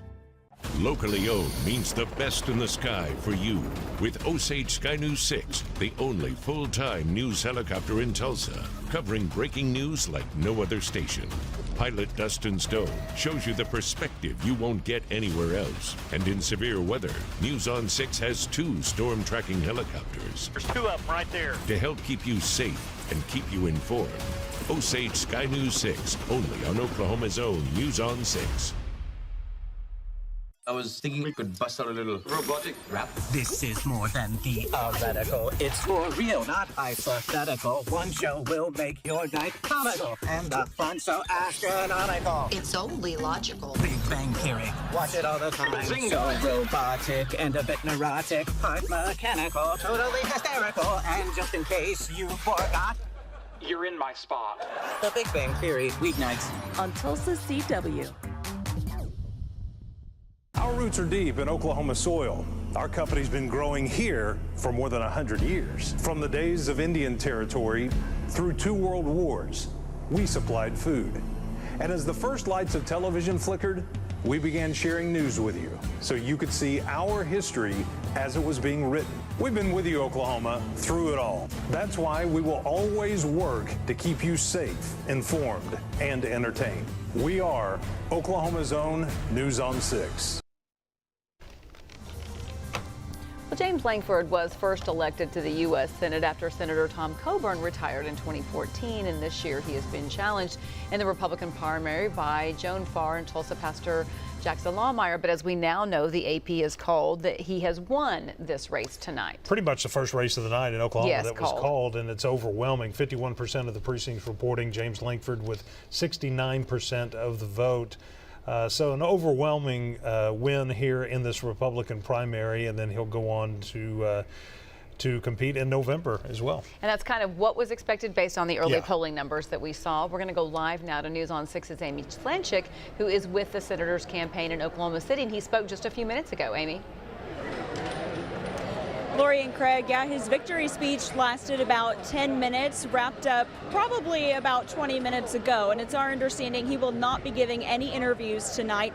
He's mingling with folks. I have to turn around and see where he might be. There he is, taking pictures with his family, and gave the impression to all the news crews here he would not be giving any interviews. He wants to soak in this moment, take pictures with his family, and then leave. In his victory speech, he reminded voters of his positions, including on illegal immigration, but really more of an emphasis on his pro-life views, saying, quote, "This is not just my core belief, it's a core belief of who we are, presumably when he says we, talking about Oklahomans.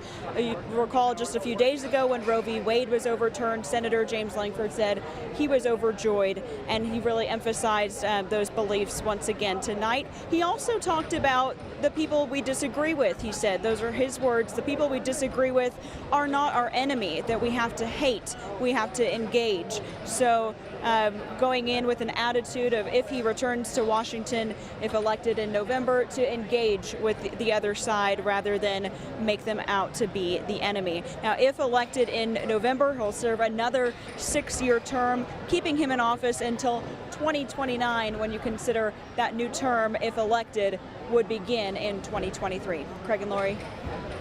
All right, Amy, thank you. Well, 6 Democrats are competing in the primary election for this race, and we'll go to that screen now, if we will. Jason Bollinger is an Oklahoma City attorney. We'll tell you about those candidates. Madison Horn is a former cybersecurity executive. And then we have Joe Glenn, a former teacher and Tulsa Democratic Party chair. Of course, we'll get to those results as soon as we can get them pulled up. Working on that right now. There are several other statewide primary elections happening tonight. For state treasurer, there we go. There we go with the U.S. Senate Democratic primary results. 57% of the precincts reporting. That first one went by pretty quick, but we'll try to get back to it a little bit later. For state treasurer, can we go to that now? The candidates are recently resigned Oklahoma County Clerk David Houghton, State Representative Todd Russ, and Oklahoma Tax Commissioner Clark Jolly. Boy, Todd Russ trying to avoid a runoff, 50% of the votes right now compared to Clark Jolly with 32%. That's with 59% of the precincts reporting. And for state labor commissioner, the candidates are incumbent Leslie Osborne. As you can see, she's at 48% right there.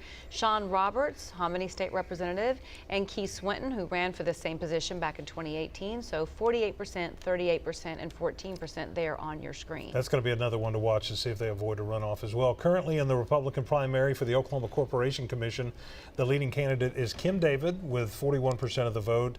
Todd Thompson, 25%. Justin Hornback, not far back from that, at 21%, and that's with 61% of the precincts reporting. Okay, this is going to be a very, very interesting, well, it already is an interesting race to watch, but this may be the nail biter of the night. And look at those numbers. And the lead has been changing just back and forth, back and forth. Okay, so this is to replace Markwayne Mullin in the district that covers about 25 counties in eastern and southeastern Oklahoma. 83% of the precincts reporting. Avery Fricks right now with the lead, just 28 years old, but has served since 2017 in the Oklahoma State House, has worked in his family construction business, owner of his own company. Has a lot of support in the Muskogee area, of course. Yes, a member of the Choctaw Nation as well, so 15%. Now, Josh Burkeen from Cole County, Oklahoma, has served in the state legislature for quite some time, representing Cole County, Atoka County, part of Marshall County, and I believe Johnston County. He's a motivational speaker. He has a ranch, quarter horse breeding operation. So look at the vote difference in this. Right. Hardly any at all. Johnny Teehee is coming from a different perspective altogether, of course. He is a Cherokee, and he has been the police chief of Muskogee, but he served as years and years as a police officer in Muskogee and is really been hitting the airwaves a lot with many of his campaign ads. So he comes from a law enforcement perspective as opposed to someone who served in a state or capacity like that in a state office. And obviously picked up a lot of key endorsements, very important endorsements for him is in this race. Guy Barker's kind of sold himself as a political newcomer, 11%. So he's really not all that far back. He's not out of it. This race has just been jumping kind of back and forth just a little bit. He's an 8th generation Oklahoman, a small business owner. He runs an oil and gas company. He's a petroleum engineer. He's a member of the Osage and Quapaw Nations. He's an agricultural businessman, went to Oklahoma State, Oklahoma City University School of Law as well. So this is going to be the one. And when Senator Inhofe announced he was retiring, of course, then the 10 Republicans, dominoes fell. 10 Republicans filed for that race in addition to several Democrats as well. And then now we got 14 Republicans who have filed to replace Markwayne Mullin. and of course some Democrats in that race as well. And again, the geographic area of that district, because of just the population, the way Oklahoma's kind of set up, covers 25 counties in Oklahoma, the entire eastern half of the state, basically. Political analysts said the minute that Senator Inhofe retired, watch out, look out about what's going to happen. We're going to see all these people jump in, and that's exactly what happened. All the way down to the local level as well. Yeah. So our election coverage continues. Coming up in just a moment, we will have much more as Oklahoma votes in this primary today. 6 is the more. Good grief. Take 2. Oops, this time's not going to work. Will you say it? I know. Sorry. Okay. Oh, wait, hold on. Can I try that again? Don't you wish you could just rewind your day? And get a do-over. As the only locally owned station, we help you stay ahead of the trip-ups every morning from 4:30 to 10. Keep making the switch with us to the Tulsa CW. From 7 to 9. 6 in the morning, we gotcha. That's good. Washington, D.C., our nation's capital, one of the most important cities in the world, and it's a place where decisions are made that affect how we live our lives in Oklahoma. I'm Alex Cameron. That's why I'm excited to head up Oklahoma's only locally owned Washington, D.C. bureau, so I can report to you about the things that matter to Oklahomans. No corporate strings attached. The Washington, D.C. Bureau with Alex Cameron, only on Oklahoma's own News on 6. Get the latest newscast on your schedule with just one click. You don't have to subscribe. It's free. No time for an entire show? Pick out specific stories or weather info, and you can get more. Dig into the Weather Vault, see award-winning Oklahoma's own originals, and much more. Free programming to help you stay safe, informed, and entertained from your locally owned news channel. Download the News on 6 streaming app today. You gotta know you're busy and need to plan. Weather apps are a great start, but I'll fill in important details they can't. See this? A 40% chance of rain. That means 40% of us are going to pick up rain. But which 40? Winds will be crazy this day, but what time? A quick moving front could bring some storms. I'll tell you when they'll actually hit. Check in with me for a weather heads up. Get warned first with Travis Meyer, the Oklahoma weather expert.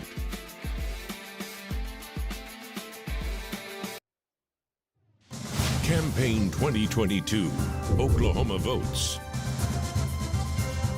Good evening. We are so glad you are joining us as we are following the latest results in Oklahoma's primary elections. It's been almost 90 minutes now since the polls closed. In the Republican primary for Jim Inhofe's U.S. Senate seat, let's take a look at the latest numbers. Markwayne Mullin at 47%.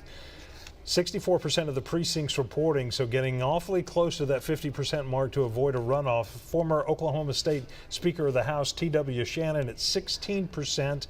Luke Holland, former Chief of Staff for Senator Inhofe, at 11%, guy from Bartlesville.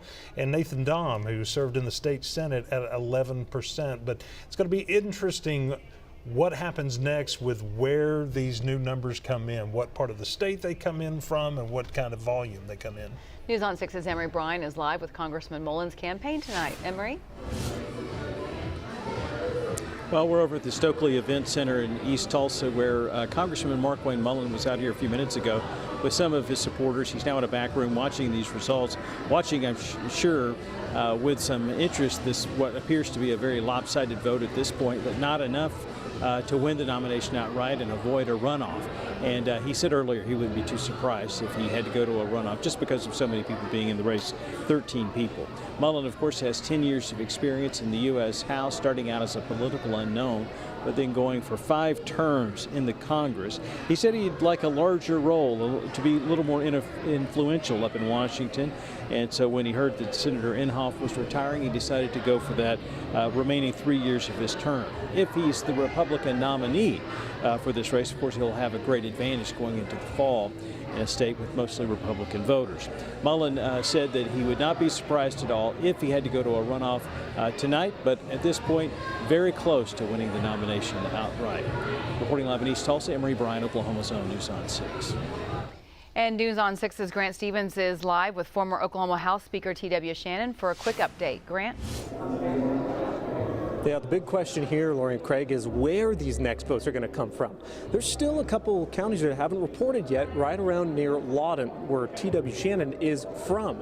If he can hold on to just a couple more percentage points, literally 3 more percentage points, he may be able to enter into a runoff election, which could give him a new boosted chance. He's also hovering only a couple percentage points against the 3rd placement as well, but that's what we're looking for here, just a couple percentage points. If he holds on, we may see him again. We'll continue covering this throughout the night. Lori, Craig. Thank you, Grant. And of course, we'll continue to update you throughout the night. We'll also have a full recap for you coming up at 9 and 10 as well. Boy, a lot to talk about. Thanks for being here, and we'll see you tonight at 9 and 10.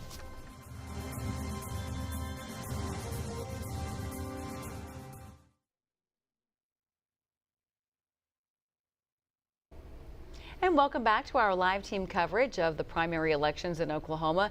There are 2 Republicans running for state attorney general today. John O'Connor has been the attorney general since last summer when he was appointed by Governor Kevin Stitt. He's being challenged by former Air Force pilot and 2018 attorney general candidate Gentner Drummond, a businessman in Tulsa, rancher.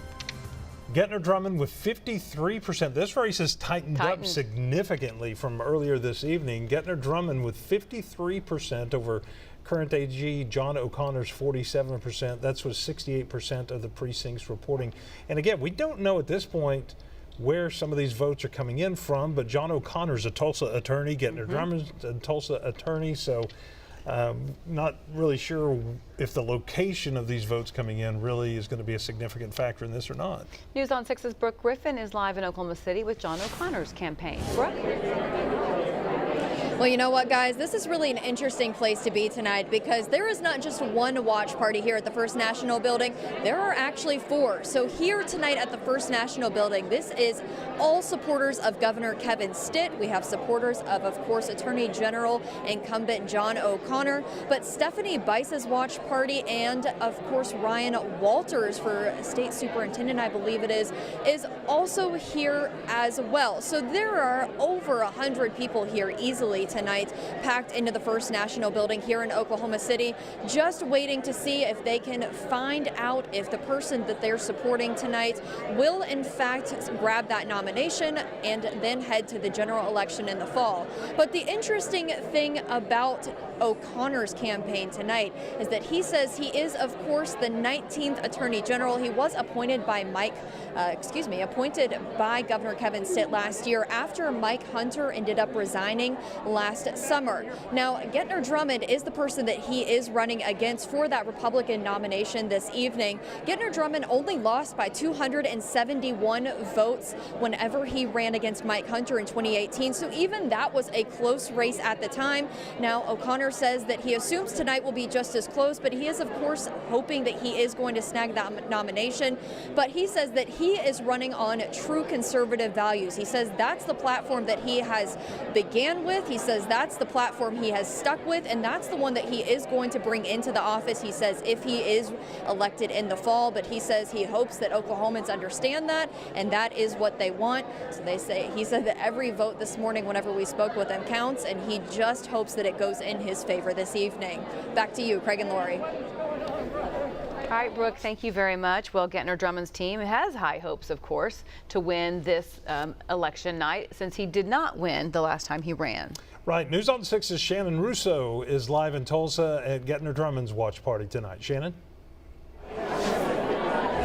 Craig and Lori, I can tell you it is a little difficult to hear you. I was trying to listen into Brooke's report, and it's difficult. That's because this place is so loud right now. We're at the VFW post for Gentner Drummond's watch party. This is a really small space, but it has significantly filled up. I tried to do a head count a little while ago. It's becoming, as you can see, difficult to do that. There's easily 100 people here tonight, a lot of them with the campaign, a lot of them supporters, all hoping to see Gentner Drummond clinch the GOP nomination. Craig, I know you and Lori were reading over the results, the latest results about a minute ago. I have this to the right, about 68% reporting. Right now, Gentner Drummond is ahead by 12,000 votes. Again, that is with 68% of precincts reporting.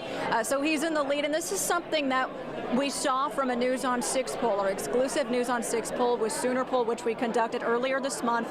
It had asked GOP voters if they were voting that day, who would they pick for the Attorney General position. 47% said Gentner Drummond, 18% at the time said O'Connor, but keep in mind 34% were still undecided. We heard from Mr. Drummond's wife a little bit ago, about 10-15 minutes ago. She took to the podium. She said they're feeling really confident about tonight. But Gentner Drummond himself has not addressed the crowd here. He's come down 2 times so far this evening. The second time about 15 minutes ago to shake hands, to greet people. But we understand he is back upstairs already, continuing to watch these results come in. And he's hoping things sway in his favor tonight. So remember, 4 years ago, we've talked about this all night, but it is significant because he narrowly lost this exact race in a runoff in 2018, lost by less than 300 votes with about 300,000 people voting. And you know, it really shows that every vote counts. But with these precincts, and he's feeling really confident. His daughter tells me, you know, they're not worried about it. They're coming, waiting to watch this come in, but they're feeling really good about where they stand, especially at this point. For now, Craig and Lori, we'll send it back to you in the studio. Thank you, Shannon. Thank you very much. We appreciate that. The Republican primary winner, by the way, will face Linda Steele in the general election.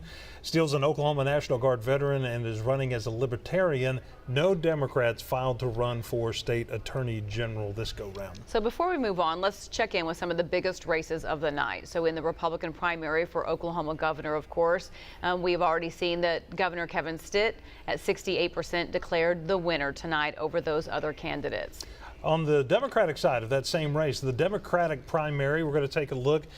Former Republican who switched parties to Democrat and State Superintendent Joy Hofmeister, 61% to Connie Johnson's 39%. We understand that basically that race by Hofmeister's camp is being called. Right.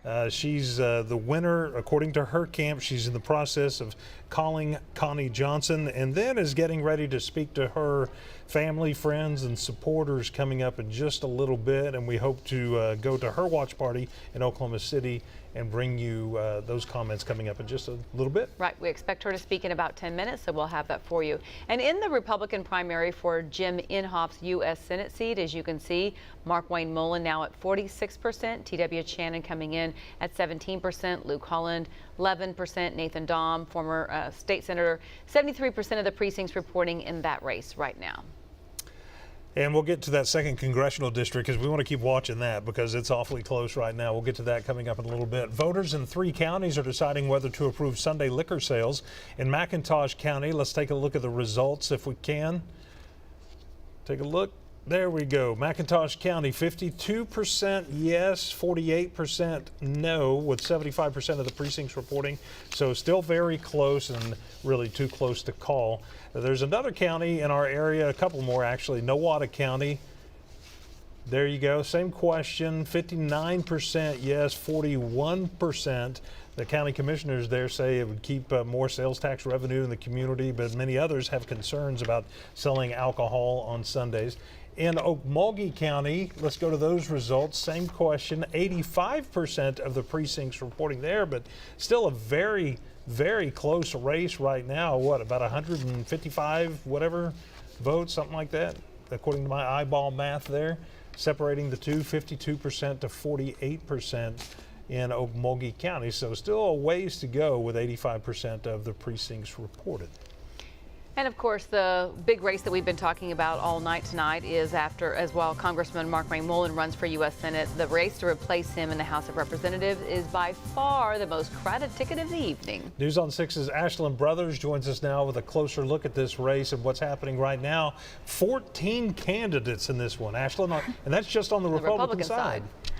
Yeah, Craig and Lori, this is a tight race, and it's certainly an interesting one to follow. A large pool of candidates fight for Oklahoma's U.S. House District 2 seat, which represents dozens of counties in eastern Oklahoma and makes up roughly a fourth of the state. Of those 14 Republican candidates, and this keeps changing with 94% of precincts reporting. We've got Avery Fricks in the lead with Josh Brakeen next in line, followed by Johnny Teehee and Guy Barker. Avery Fricks is a member of the Choctaw Nation, a small business owner, currently serves as a state representative of District 13 and is chair of the Transportation Committee. Josh Brakeen is a fourth-generation rancher who served one term in Oklahoma State Senate. Johnny Teehee is a member of the Cherokee Nation and the current chief of the Muskogee Police Department. Guy Barker is the eighth-generation Oklahoman, small business owner of an oil and gas company, as well as a member of both the Osage and Quapaw Nations, serving as the head financial officer of the Quapaw Nation. Now, many of the candidates say they're pro-life, pro-guns, back the blue, and support President Trump's America First policies, border patrol, and energy independence. The frontrunner needs more than 50% of that vote to win the Republican primary.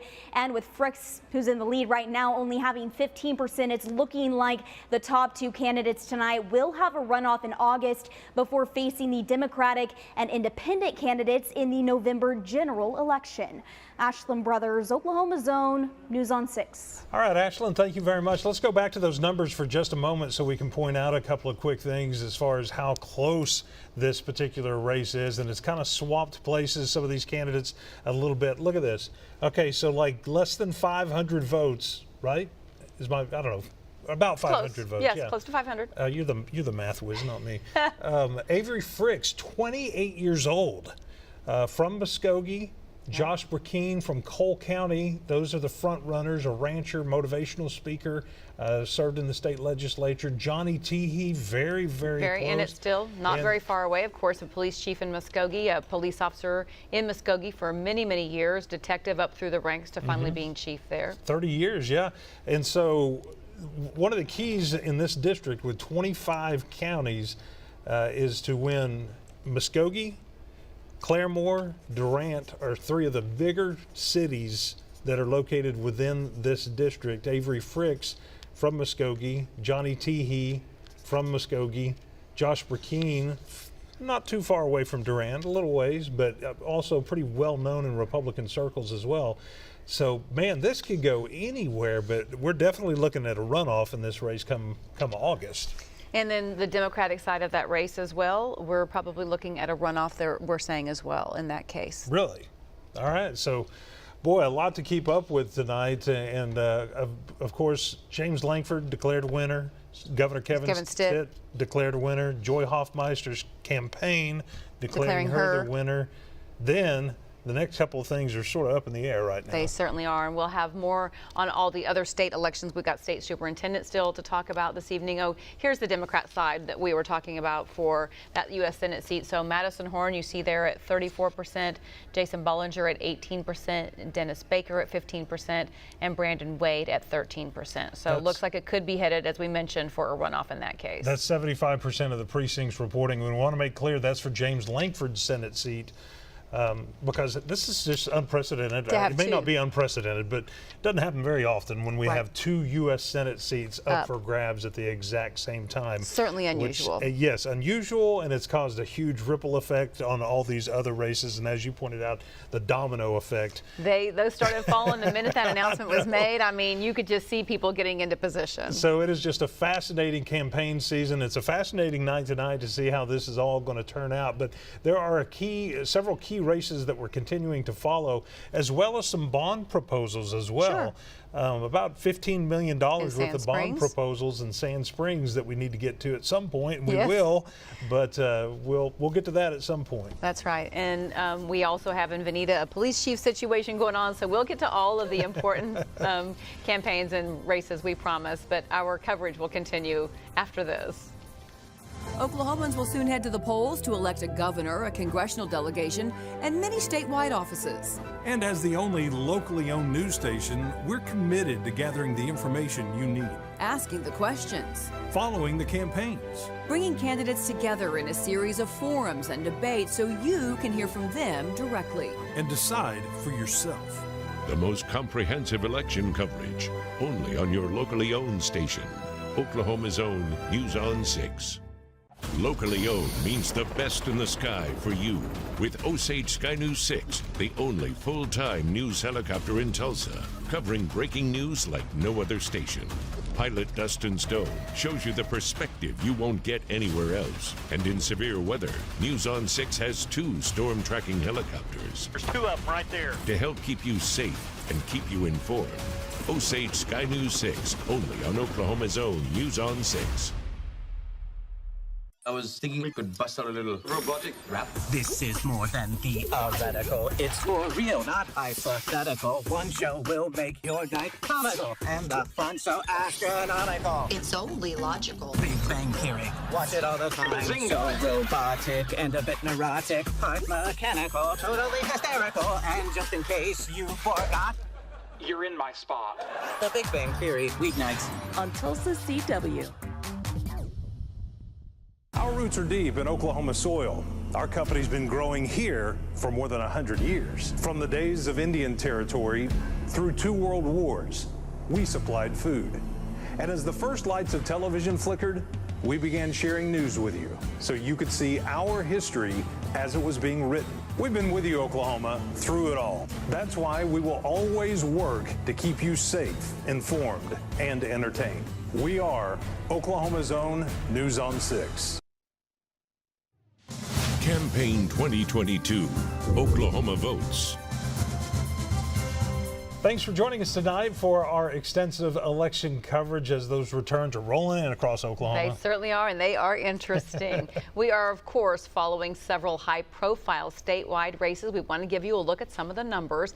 In the Republican primary for Oklahoma governor, of course, Kevin Stitt now declared the winner with 68% of the vote. In the Democratic primary for governor, let's take a look. Joy Hofmeister, state superintendent, 61% of the vote. She's getting ready soon to address her supporters. And we've been told that her party has declared her the winner, and that she has already called Connie Johnson and is getting ready for a victory speech. In the Republican primary for Senator Jim Inhofe's seat, as you can see, Markwayne Mullin at 46% of the vote, T.W. Shannon at 17%, Luke Holland 11%, and Nathan Dahm 11%. Those are the top runners. 77% of those precincts are reporting. Of course, Markwayne Mullin would need 50% of the vote to avoid a runoff that would happen in August. And let's go quickly to the Republican primary for Oklahoma Attorney General. Gentner Drummond, Tulsa attorney, 52%. John O'Connor's 48%. So still a very close race with 77% of the precincts reporting. Drummond trying to unseat O'Connor, who was appointed by Governor Kevin Stitt. We will be following these races and much more election news all throughout the evening, streaming online and on our apps until 9 o'clock.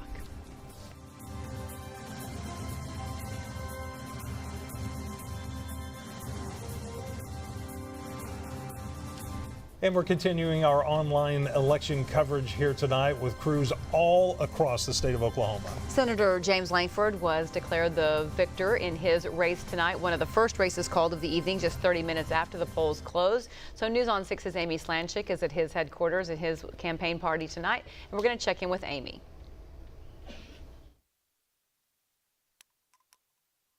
It's just kind of zipped by since he wrapped up his victory speech about an hour ago. A quick 10-minute speech, and we're told by his office that he will not be giving any interviews tonight. And when we asked why, because typically we expect to get an interview after a big watch party, a big race, we were told it's because he has a long line of supporters to take photos with. And we can show you that right here happening now. We have a continuing line of folks wanting to get a picture with Lankford and celebrate his victory tonight. In his victory speech, he reminded voters of his positions really on just a few issues. He talked about immigration briefly, but really put a big emphasis on his pro-life views, saying, quote, "This is not just my core belief, it's a core belief of who we are," presumably talking about Oklahomans in general. He talked about how he believes when we look at children in the womb, we see adults in the future. As you'll recall, a few days ago when the Supreme Court overturned Roe v. Wade, Senator Lankford released a statement saying he was overjoyed. He reemphasized that tonight. He also talked about the emphasis on he doesn't work for himself, he works for everyone, and wants to go into his next term, if he's elected, representing everyone. And so once again, if he is elected in November, he'll serve a second term in the U.S. Senate, which would be for 6 more years. Back to you.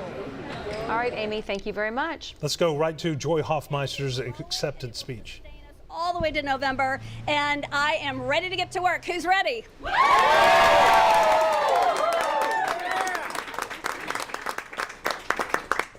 Governor Stitt said he would run this state like a business.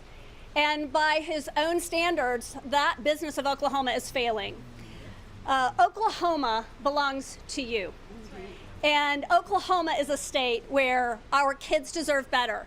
Our families deserve more. And our businesses and small businesses and mid-sized businesses should be able to thrive. But we have got to get back to those common sense Oklahoma values of having respect for one another. Where Governor Stitt has been sowing chaos and division, it's time to come together, unite, and focus on real solutions. Oklahoma doesn't belong to one party or one politician. Again, this state belongs to you, and you have a place. You have a place on our team, and I am so excited to have the focus be on moving forward. It is going to take all of us working together, so we are ready to turn the state back to where the people matter and you matter, and it's a 4-month sprint to November. And here we go. Are you ready? All right. Well, let's take this energy and let's go and let's represent all Oklahomans. Thank you.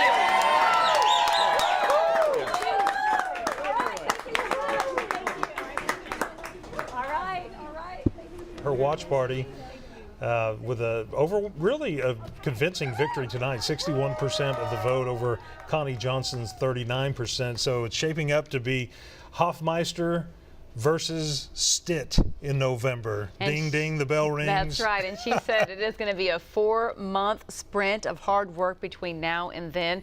She talked about, of course, saying that Governor Kevin Stitt had promised to run the state like a business, and she says is failing in doing that. And she says it's time to get back to common sense values and stop with all the chaos and division and try for unity and real solutions to the state's problems. So that will definitely be an interesting race in the next 4 months to watch. It'll be interesting to see what type of support Joy Hofmeister gets from teachers all across the state, and if any backlash she might get for switching parties to run for governor, because she was a Republican and served as a Republican as state superintendent, switched parties in order to run in this campaign, saying that the party had kind of moved away from her beliefs. But boy, howdy, it's shaping up to be an interesting political season. It certainly will. A lot of races to go still. Okay, we have much more to go still here on News on 6. We'll have much more coverage of 2022 campaign Oklahoma votes in just a moment. Good grief. Take 2. Oops, this time's not going to work. Will you say it? I know. Sorry. Okay. Well, wait, hold on. Can I try that again? Don't you wish you could just rewind your day?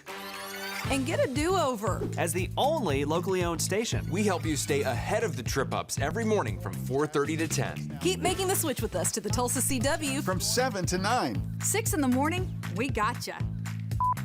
That's good. Washington, D.C., our nation's capital, one of the most important cities in the world. And it's a place where decisions are made that affect how we live our lives in Oklahoma. I'm Alex Cameron. That's why I'm excited to head up Oklahoma's only locally owned Washington, D.C. bureau, so I can report to you about the things that matter to Oklahomans. No corporate strings attached. The Washington, D.C. Bureau with Alex Cameron, only on Oklahoma's own News on 6. Get the latest newscast on your schedule with just one click. You don't have to subscribe. It's free. No time for an entire show? Pick out specific stories or weather info. And you can get more. Dig into the Weather Vault, see award-winning Oklahoma's Own originals, and much more. Free programming to help you stay safe, informed, and entertained from your locally owned news channel. Download the News on 6 streaming app today. You gotta know you're busy and need to plan. Weather apps are a great start, but I'll fill in important details they can't. See this? A 40% chance of rain. That means 40% of us are going to pick up rain. But which 40? Winds will be crazy this day, but what time? A quick moving front could bring some storms. I'll tell you when they'll actually hit. Check in with me for a weather heads up. Get warned first with Travis Meyer, the Oklahoma weather expert.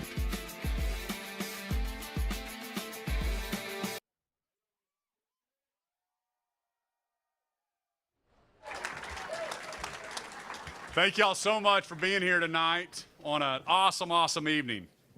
Just 4 years ago today, we did the impossible. Many of you in this room helped me, as a total political outsider, emerge from a crowded primary. It was such a hard-fought campaign, but we listened to Oklahomans and we traveled the state. We created a plan to jumpstart Oklahoma's turnaround and campaign on a vision to claim our rightful place as a top 10 state.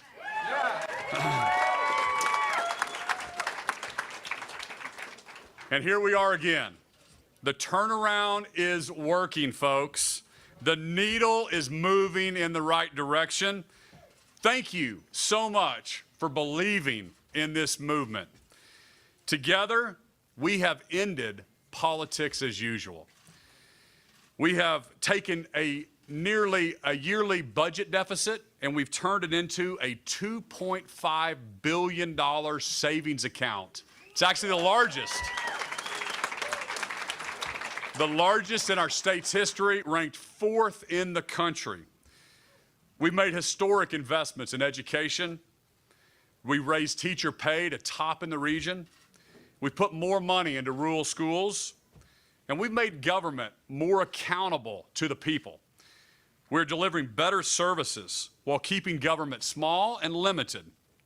And our economy right now is booming and thriving.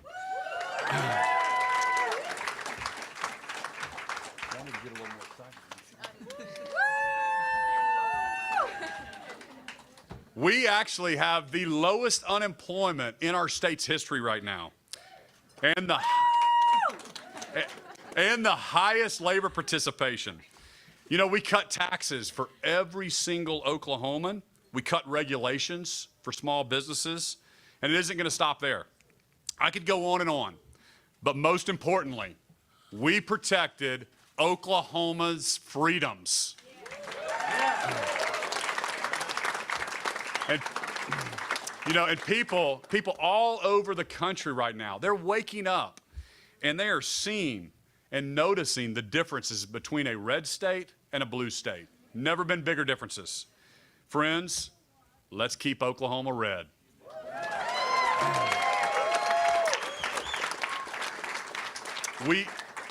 We all know I have upset powerful special interest groups.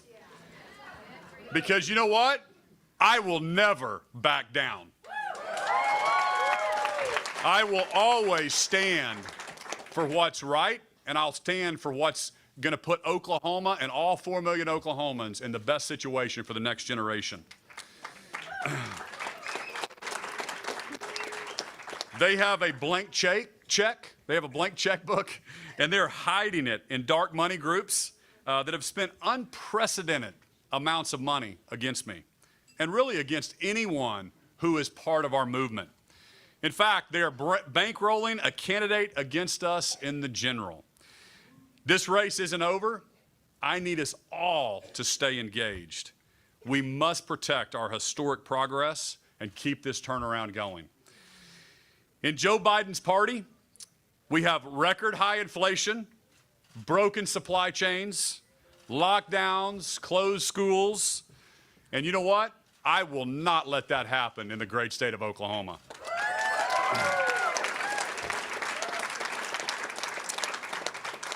Unlike the Democrats, I have a plan to bring real inflation relief to Oklahomans. We're going to pursue tax reforms that lower the income tax and that end the state's grocery tax. We're attracting businesses that will end America's reliance on China. We'll support our energy sector. When Biden is calling on Russian tankers to the East Coast, we will be supplying all our needs here at home and showing America why our nation must reestablish its energy independence. And you know what? Oklahoma companies, we're going to lead the way.